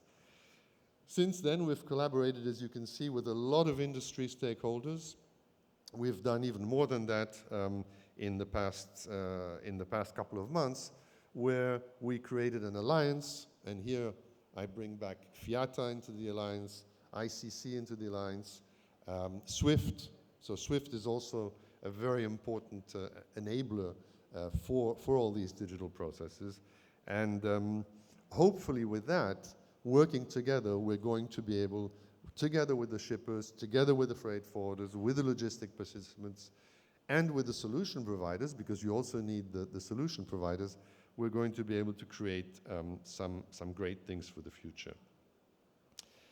One thing that I just wanted to mention, because I was actually honored to be invited to the White House a couple of months ago to meet with the Secretary of Transportation, who's a very charming person and extremely dynamic, a little bit like our colleague from Customs. And they came to us and they said, look, we're getting together with some large US importers and exporters, together with the ports, together with the rail, and of course they reacted because of the congestion issues in the US. But anyway, what was interesting is that he said, oh, I've heard about DCSA and all the standards that you created, and we're interested as a government organization to use those standards to create our own data standards within America, which of course are multimodal, DCSA being essentially on the shipping side. So it gives a lot of credibility, but it also helps to promote the adoption, because that is the part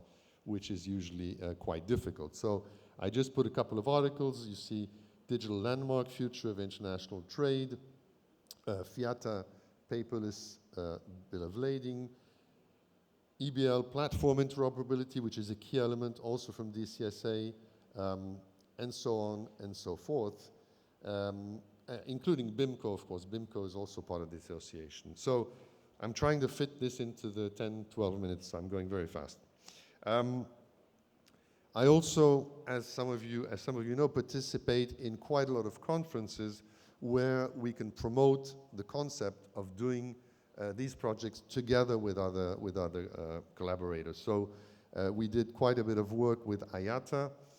It was funny because I spoke at a IATA conference in Geneva, and for them digital was given, and they couldn't believe that on the shipping side we were so backwards. And I said, well, you have to keep in mind that when you look at an airplane, you have the first floor, which is very digital with the passengers, but then you have the cargo part, which is not so digital. So we're not so far one from the other, and we have a lot to learn from organizations like IATA.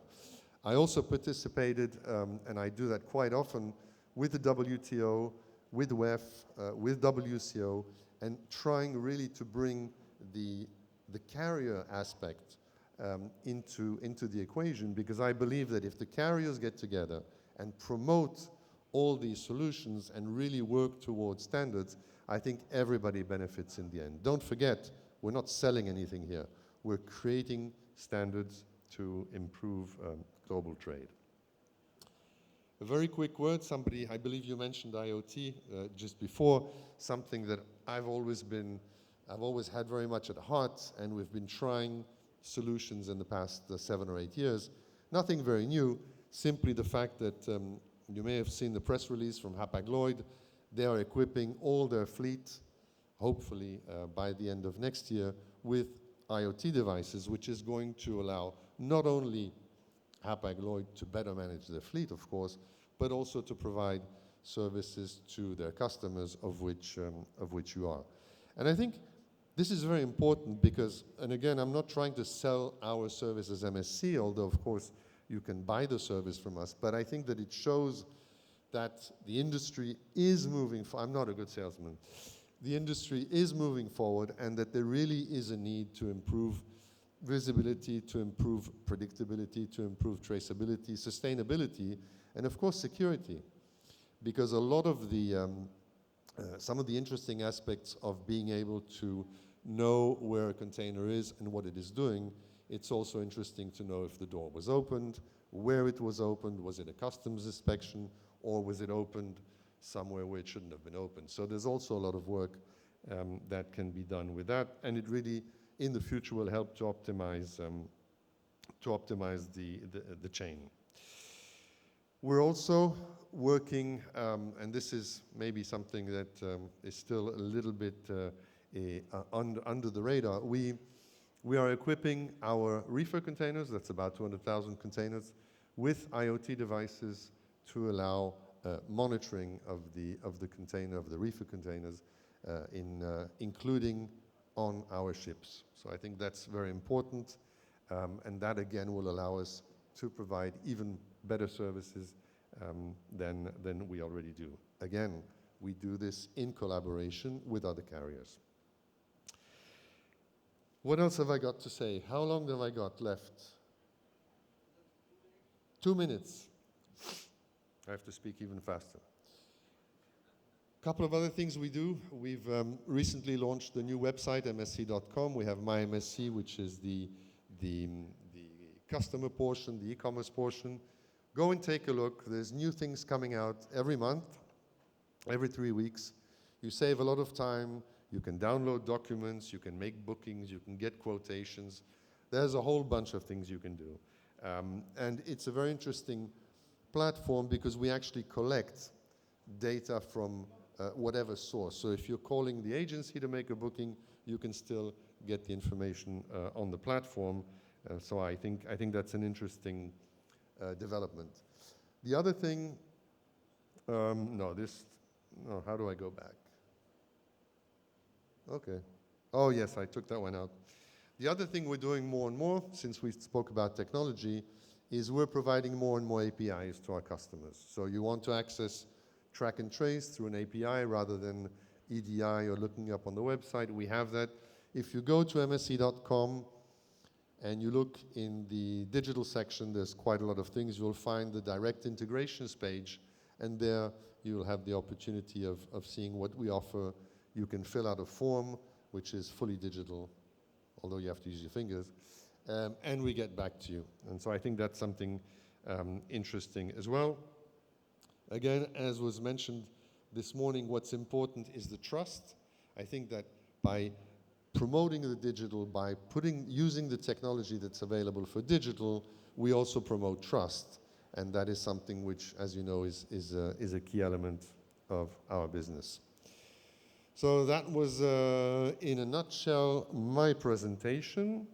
Better together, something I have to say, this is, marketing tells me I have to say this. We're doing this because we believe in solving the problem together. We're not doing this, I'm not a salesperson.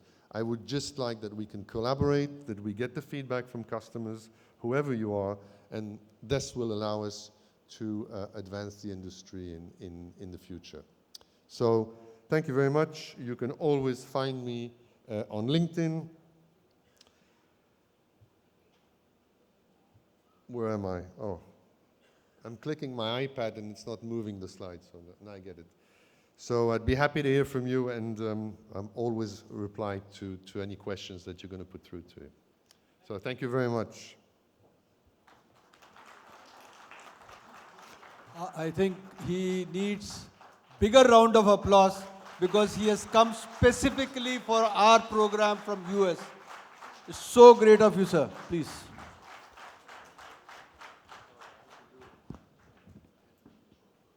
Thank you. I'm sorry.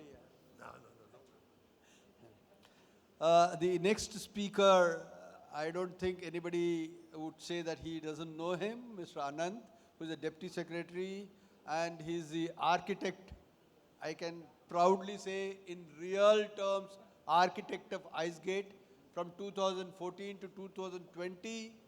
He has done everything what is required, and by the ease of doing business, he is a master in it. And though he is no more in the DG system, he is a director of the customs, we still bank upon him for improvement of DG system.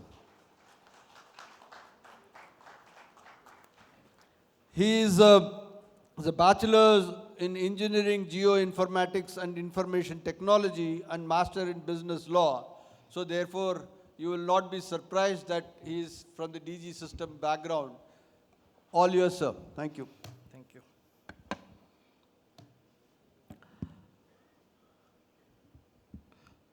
So, good afternoon, everybody on the dais and off the dais. So, I'll not take much time. So, the speakers before me have given a lot of insights. So, I'm just going to build upon them.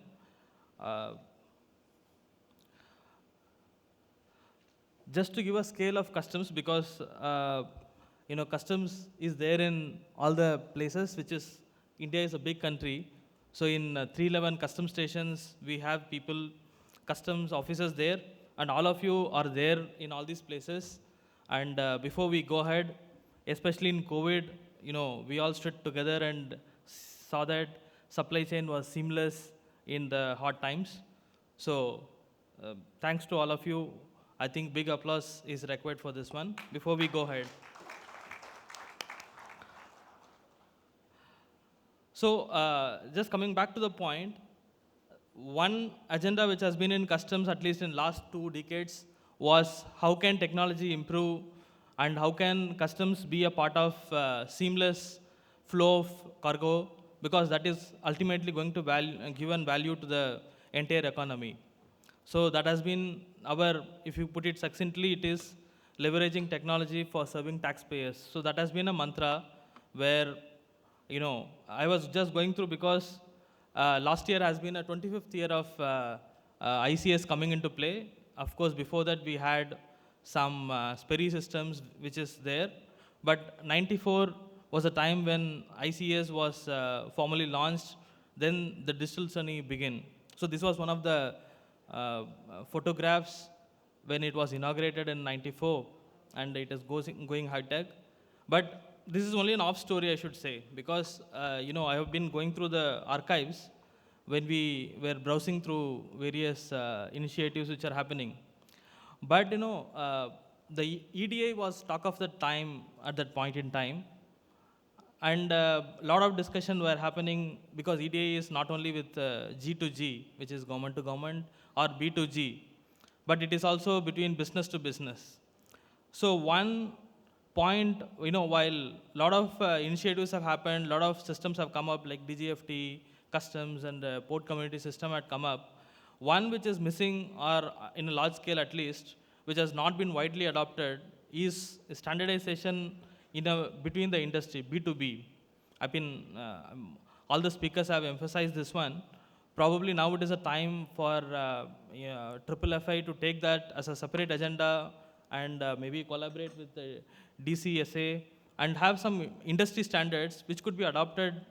It could not be a platform, but at least a standard could be there. So a lot of B2B can happen.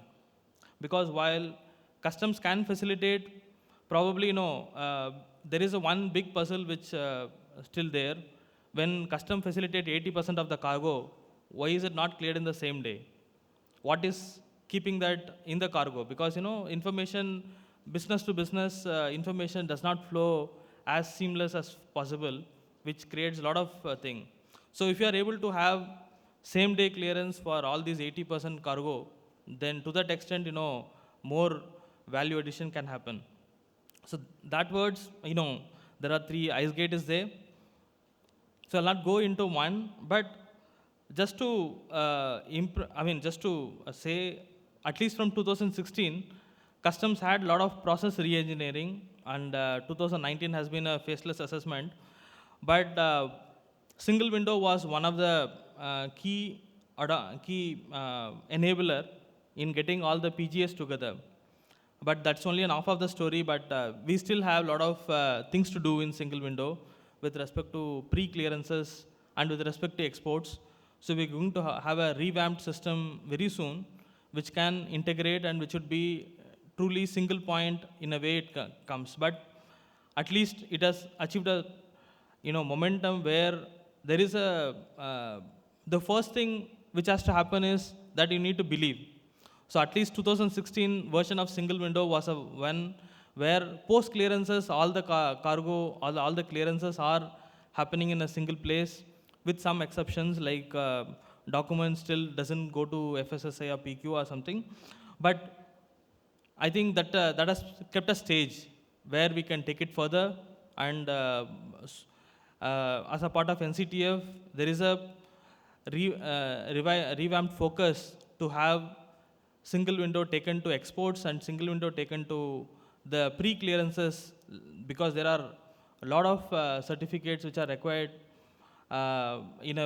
before the clearance could take place, which could be even, which you need to submit to agency, or which could be within multiple business bodies also, let us say EPCs and other places. So, and faceless, has been a game changer in a way, because, it has changed the way we look at assessment. Probably 100 years together, the way assessment was done has been changed. The geography, with the advent of technology, we have gone past the geography and the geographical restriction and made it to a thing. And as Principal Chief Commissioner and Joint Secretary said, there are some glitches, and a lot of new things are going to come. Let us say we are going to have a standardized examination order, and which can standardize the way examination order is given. So a lot of consignments currently, I think most of you might be aware, the risk is only in examination. But because there is examination order is not being done by the system, so it has to go to an officer just to feed an examination report. So all those are the ones where we take into the past bill of entries and take it into the standardized way, and examination would be the place where it is still going to facilitate more cargo, where it can directly go into examination rather than going to an officer. So that is going to bring more clearances, reduce the interface. And third one, which is compliance information portal. So this was launched last year, which tries to bring all the regulations together in a way, in a step-by-step process.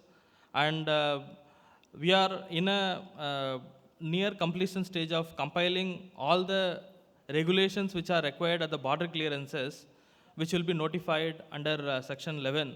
So that will be available in one place. That could be a big booster in having all the required information in one place, rather than going to different ministries' websites to search, and that could be a enabler for public at large.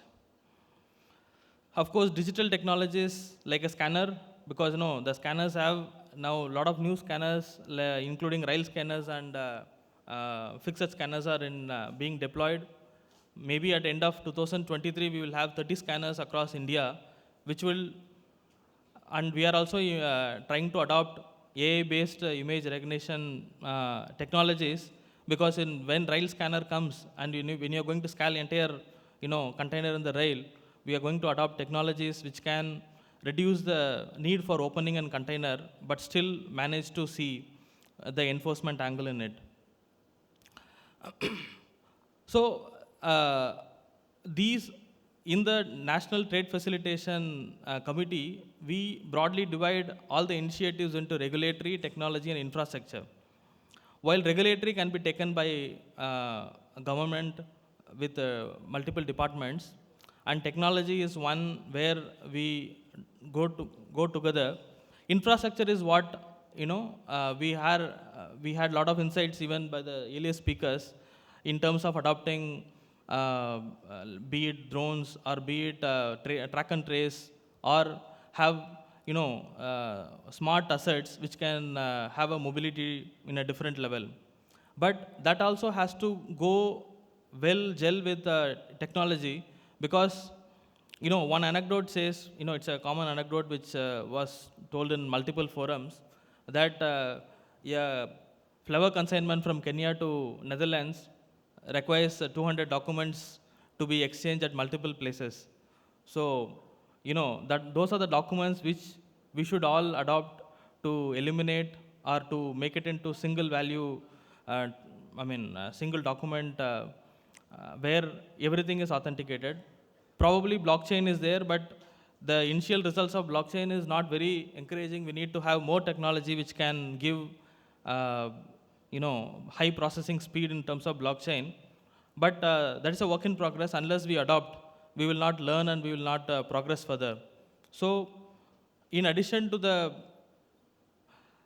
exchanges which are required from business to government, which government is always supporting, we will have to take more steps for having common standards and common technology which can play between business to business. So that is going to be a game changer if you want to move into a seamless processing. Because let us say if IceGate gives everything electronic, and if you still want to take a printout and give it to another person, then that's going to take time, that's going to take that's going to be still archaic.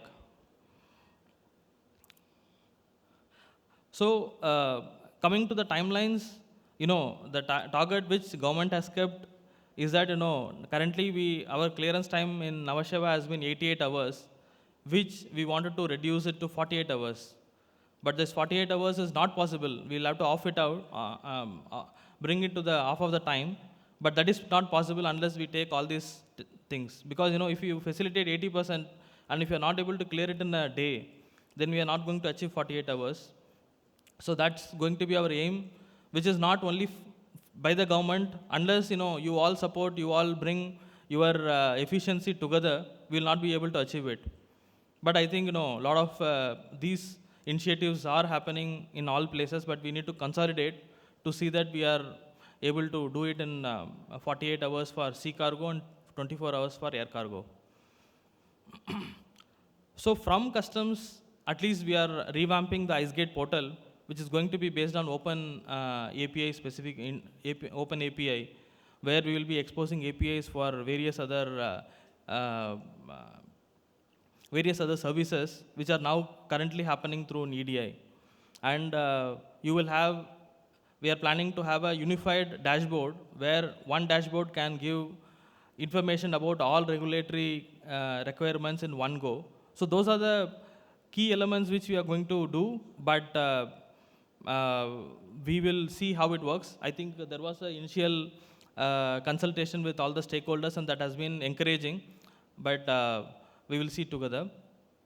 Other initiatives which we are going to do in very near time is about making the bonds electronic, complete end-to-end. Because one paper document which can't be replaced even after e-Sanchit is a legal documents where we need some kind of a paper one. But of course, we have found solution in consultation with Law Ministry and other ministries. We are going to have an end-to-end automation of electronic bonds, and coupled with a re-engineering, instead of transaction-wise bonds, it's going to be a one bond which is given annually, which can be used multi-purpose. So that is going to be a game changer, and that reduces the paper which is being used in custom house. Of course, another one is in country of origin, for which international engagements are happening, where we can have electronic certificate of origin electronically, so that there is no need for physical copy. And other one is use of IoT in all the things, because a lot of discussions took place even among CFS operators to have a smart warehouse where we can have entire accountal in one electronic platform rather than to rely on the physical ones. So IoT is going to play a great role if you want to have an efficient clearances. And I talked about all the other three. So these are the ones which are in near time, but of course, we will need support of all people. So we are one in the journey. So unless we join together, we are not going to achieve, let us say, our target of NCA, National Trade Facilitation. Thank you. That's what very wonderful, sir. It is also the version 2, which is going to be very helpful, and it is also the other processes which is going to quicken the clearances is very good. Now, what Mr. Vittalraj said, what Andre said, and what Mr. Anant said, how does it come to us as a normal custom brokers? For that is Mr. Vineet Malhotra from Kale Logistics. He's the one who does all our softwares, and there are a lot of other software providers also. He's one among them. So he would put his perspective on the clearances and the documentation process for the custom brokers. Thank you. So good afternoon. A little louder, please. Thank you. I know I am the last man standing between you and lunch, so I'll be rather short here. Okay. And I've got only 10 slides to look at, so please bear with me for that. Slides, can I have the slides, please? Okay, that's me. And we will look at the, we will look at the digital platforms and how they are forming a backbone. I mean, since morning and obviously in this session as well, we've been all talking about the fact that there are a plethora of these platforms, systems, and the fact that, a lot of more needs to be done. Obviously, we looked at the fact that, there is this custom system that we have, the fact that we have some ULIP, et cetera, and there are several of those systems that we also provide. So how does this ecosystem look like, and what's going on? So some of them are listed here. We did this survey to find out, if you look at a platform, and a platform to us, the definition is where several stakeholders come and engage and interact. What is the current count of one or the other within the exempt trade? The platforms which are used, the common ones are obviously listed here, but the ones that are used in the country, any guesses here? Any guess? 4 or 5 I have listed, but anybody who can guess, saying that how many such platforms are already there? There's 72 of them, okay, and counting. In fact, if you just look at the fact that, just around one element of transportation and the marketplaces around transportation, which is basically nothing but finding out the rates, finding out the booking, schedules, etc. Just on the road transport alone, there are 180 startups in the country who actually are offering one or the other. So essentially, what's going on is there's quite a bit of work at different levels which is happening, and possibly there's time to look at how all of this connect. I think one of the most important initiatives is ULIP at this stage, and obviously what it's trying to do is trying to build an underlying layer of information which could possibly come from all of these, sources or platforms, and thereafter the data is available for people to then use in a different fashion. Now, there could be service providers who could possibly look at building some more apps and offering it to their customers, or alternatively, you could use, as a provider in your own application to look at data and the way that you will make decisions out of it. But more importantly, what comes out is if all these platforms are there, fantastic. But what do they finally achieve? And what is the objectives by which they come? There's been a lot of focus on the fact that they must bring in efficiency. Fantastic, yes, it should. It should bring in efficiency, lower costs. I think, but what is also possibly not looked at, and that's where the IT is transformational and game changer, is to look at the fact that how it can actually, improve your business. A growth in business. So if you have data which is coming in, and you look at from commodity side, from customer side, and you have insights coming in, then essentially you could make much more powerful decisions in terms of how you would serve your customer, thereby either growing your business or making it more profitable. Efficiency is obviously spoken about, obviously with connected ecosystems, etc., the overall costs should also go down. And this is another aspect that, whenever we've spoken to, to the fraternity, always the question has been, fantastic, you guys give some solutions, but where is the bang for the buck? I invest X, what do I get out of it? And this is a difficult question to answer, because unless we've also done this pre and post analysis of saying that you were doing your business in a particular fashion, now you bring in the technology solution, and this is what we'll possibly achieve, and we measure it, and we say so. So we've actually built a model internally to look at how this could be all termed in terms of, rather than just looking at from a key performance area perspective, you also look at from a monetary perspective. So if you spend X, then can you get Y out of it? Or if you spend X, can I actually save delta X out of it, etc. The other element is obviously regulatory compliance, which is obviously not just with customs, with anything which is the rule of law, possibly these systems should be able to provide. You're also looking at industry initiatives. There's a lot of it which is basically happening. For example, very, very recently, IMO has mandated a maritime single window to be there for all ports across the world. So some of these initiatives obviously must find, something in these platforms that are available. And last but not the least is the environmental sustainability, which is what paperless is all about. Paperless, lesser diesel being used so that, waiting time, dwell times of trucks goes down, or for that matter, typically on the air side as well as on the ocean side, the overall environmental impact going down. So some of these elements are essentially the cornerstone or key performance areas which need to come out of it. And what we've also done internally is to look at, if these are the key performance areas, then what are the key performance index out of this, or indices are out of that. So we've also got about 32 of them, which we believe if platforms work properly, if people are collaborative, working together, then some of those should definitely happen.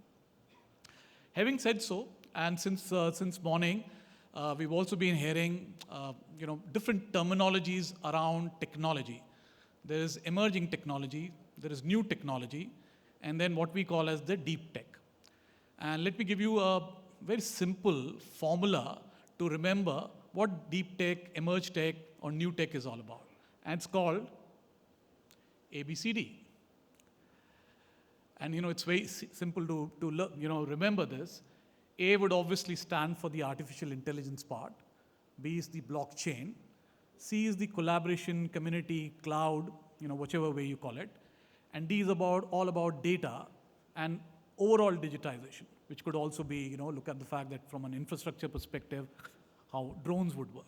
So if you have ABCD, what I've tried to do here is, instead of just looking at theoretical examples, these are examples that have been possibly, this have been already done and within the country. So let's just very quickly look at some of these examples. The first example is the AI use case, and we've used this use case towards ensuring the overall, on the air cargo side, truck dwell time goes down significantly. And obviously it uses several parameters by which those elements, the overall dwell time goes down, the productivity at the terminal goes up, and so on. So this is something that already has been established, and it obviously is for the whole ecosystem, essentially a great thing to have. The second element, and the e-freight, e-airwaybill initiative from IATA has been there since 1970s. What we also saw a few years back, the challenge with that was that the smaller the player, smaller forwarders, smaller brokers, essentially found it very difficult to participate in something like this. And nobody wanted to also change their system. So obviously we use element of machine learning where the paper remains, or not the paper, essentially the document as it is created in somebody's system remains, a PDF comes in, and we are able to extract the data and then push it into the larger ecosystem of the collaborative platforms. You also have the blockchain element of it, and we have a slightly different take on this. Again, we're privileged to do the first blockchain between two countries for trade data. This is between Mumbai and Schiphol, and which is basically looking at 3 levels of information which could possibly be exchanged as trade flows. So first level was to look at just the statuses on one station. So whatever is happening per se at a terminal, whether it's in the air side or in the ocean side, that status. The second is about all documents which are essentially generated here, which could possibly be needed on the other side, and these are B2B documents. And the last bit is around the customs documents. Now this is something which is very powerful to look at, because if you see somebody's exports is the other guy's imports. But unfortunately, in most countries, the process starts all over again. So whatever you do in exports is more or less lost till the time it gets to imports, and then the whole process has to start again. So if there is a way that the exports data, which is nearly 90% of the imports data, is essentially transmitted digitally through a secure channel like blockchain, I think it can be a definite game changer in terms of how the data information happens. And this is one request to customs as well to look at. And I've been thinking for some time, one of the initiatives that we've seen on the passenger side and which could possibly happen on cargo side is, those of us who have traveled through Abu Dhabi to the US, okay, the pre-clearance for people happens in Abu Dhabi. You pre-cleared and you land on the US side in domestic. Now, if you can think about very similar cargo level pre-clearance, which is for exports, and you can pick up a commodity or a particular set of commodities, and it can happen from here, and on the other side, it doesn't need a clearance. Think about it, in terms of how technology could possibly play a part in that. Okay? And that obviously would be a big boon to the Indian export cycle. Then obviously there are connected communities. We've spoken about this. Today, for that matter, on the air cargo side, India is going through a revolution. Several airports are embracing this as part of their strategy, and we've been honored to be part of that. And obviously then enables the lowest denominator, which is the smallest of the providers, to be able to do the same job that the large guy can possibly do. And then have sustainability and paperless as an initiative, and the kind of trees that it can possibly save. And again, Mumbai is a good case example where the number of the paper which is shaved is equivalent to about 1,500 trees in a year. And then obviously you have the data and going digital. So the whole data backbone as it comes about, and how you essentially organize the data and slice and dice the data and use artificial intelligence, use simulation, use forecasting, that can obviously present something as a picture which is transformational in nature. And during the COVID times, again, a practical example was pharmaceutical shipments and tracking them right from the time that they leave the exporter's premises up to the point they are obviously onboarded to the flight. So if I was to just do a crystal gaze and look at the fact that what is happening currently and what possibly will happen in 5 to 10 years' time, I think this is what it will be. From manual to semi-manual processes, I think we will all move towards digital connected ecosystems. The whole idea would be that we would be able to track and trace everything. AI would be obviously prevalent. Wherever there is a chance for title transfer to happen, where obviously you need that, blockchain could possibly play a part. And then, all said and done, the data backbone that comes up will throw up data which could possibly be utilized in several ways. And if this is to be drawn, then this is possibly what it looks like. That between exporter and importer, there could be marketplaces which would work, and these marketplaces would then enable, rates to be obviously exchanged. You will have between the exporter, the forwarder, transporter, carriers, etc. All of these guys at different levels would possibly be using technology. And then within the terminals or the air cargo terminals, you'll have a lot of robotics per se, which will come through. So thank you so much. As I promised, I've kept it, short and sweet. Thank you so much for this. Thank you so much, Vineet. I'm sorry for pushing, but I would request Mr. Nataraja to sum up. I again request everybody to, we have no time for the question and answer session. However, we assure you that every question of yours will be, will be answered. Kindly post the question to Mr. Nataraja and the Secretariat. We will compile it and we will get it from each of the panelists. Thank you so much. Yeah. Thank you, sir. There are three questions raised by the members. One is relevant to the sessions 2, raised by Mr. Mihir Badgankar to Mr. Andrew Simha, stating that how do shipping lines view independent digital freight platform? He's asked the question. How do shipping lines view independent digital freight platform?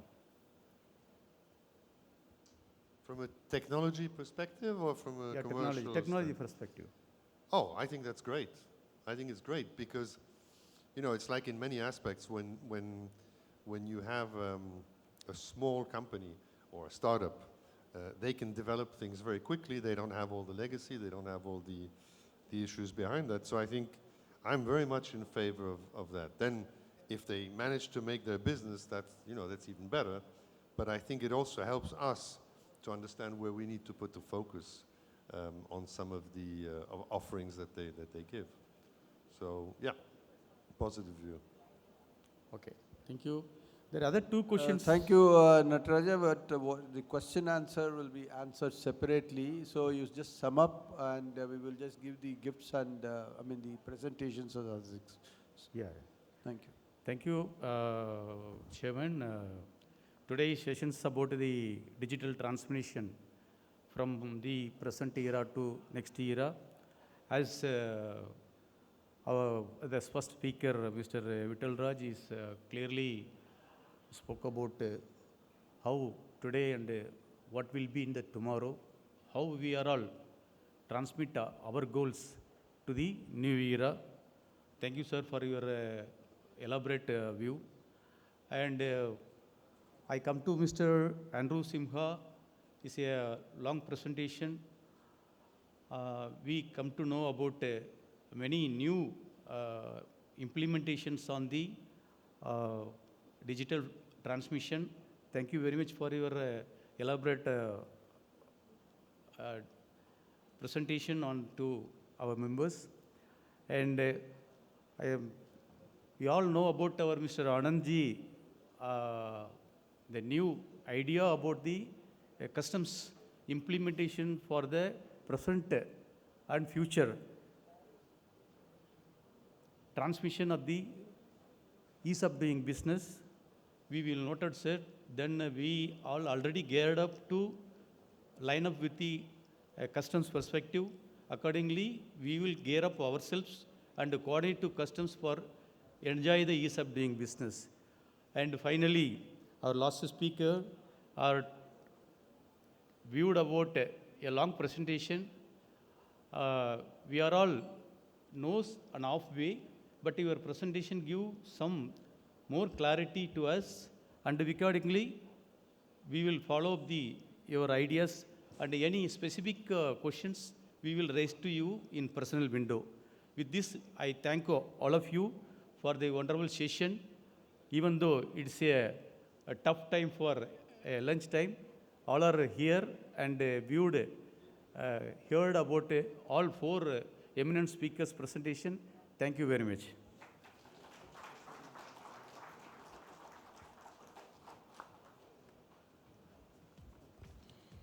Thank you so much. I hope we all had a wonderful session. Once again, I would request, ladies and gentlemen, just give a big round of applause to all the dignitaries. Thank you so much for your valuable time. I would request Mr. Ramakrishna to present a memento of appreciation to Mr. Vittal Raj. Can we join your hands together once again, please?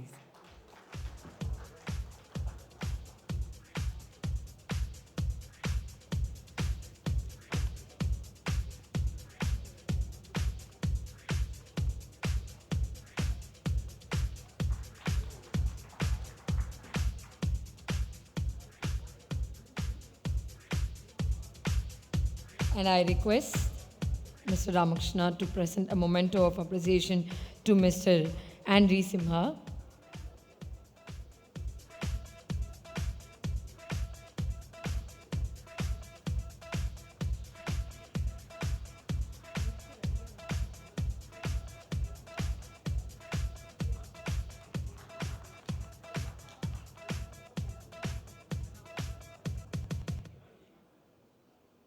And again, I request Mr. Ramakrishna to present a moment of appreciation to Mr. R. Anand. Can we give an applause, people? Thank you.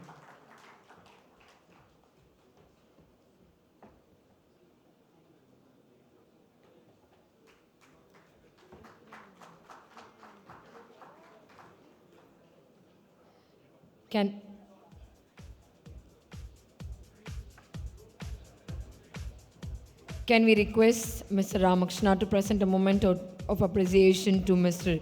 Vineet Malhotra?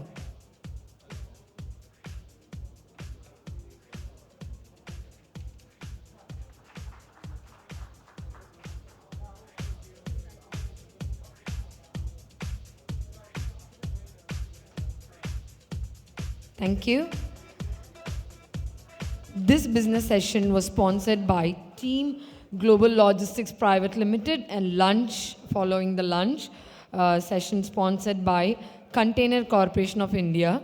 So can we give a round of applause to both of them?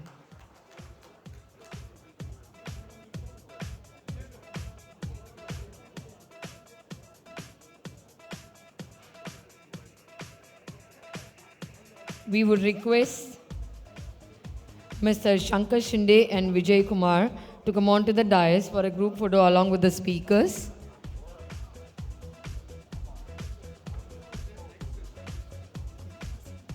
And we would request the delegates and their families to collect their raffle coupons from the registration counter and drop it in the box, kept it at the registration counter. And the raffles will be drawn during the social entertainment in the evening. There are lots and lots of exciting prizes to be won. So please don't miss the raffles and please don't miss your chance. The next session will begin by sharp 2:55 p.m. So please reassemble at sharp 2:55 p.m. And please help us to start it on time. So I would request all the presenters.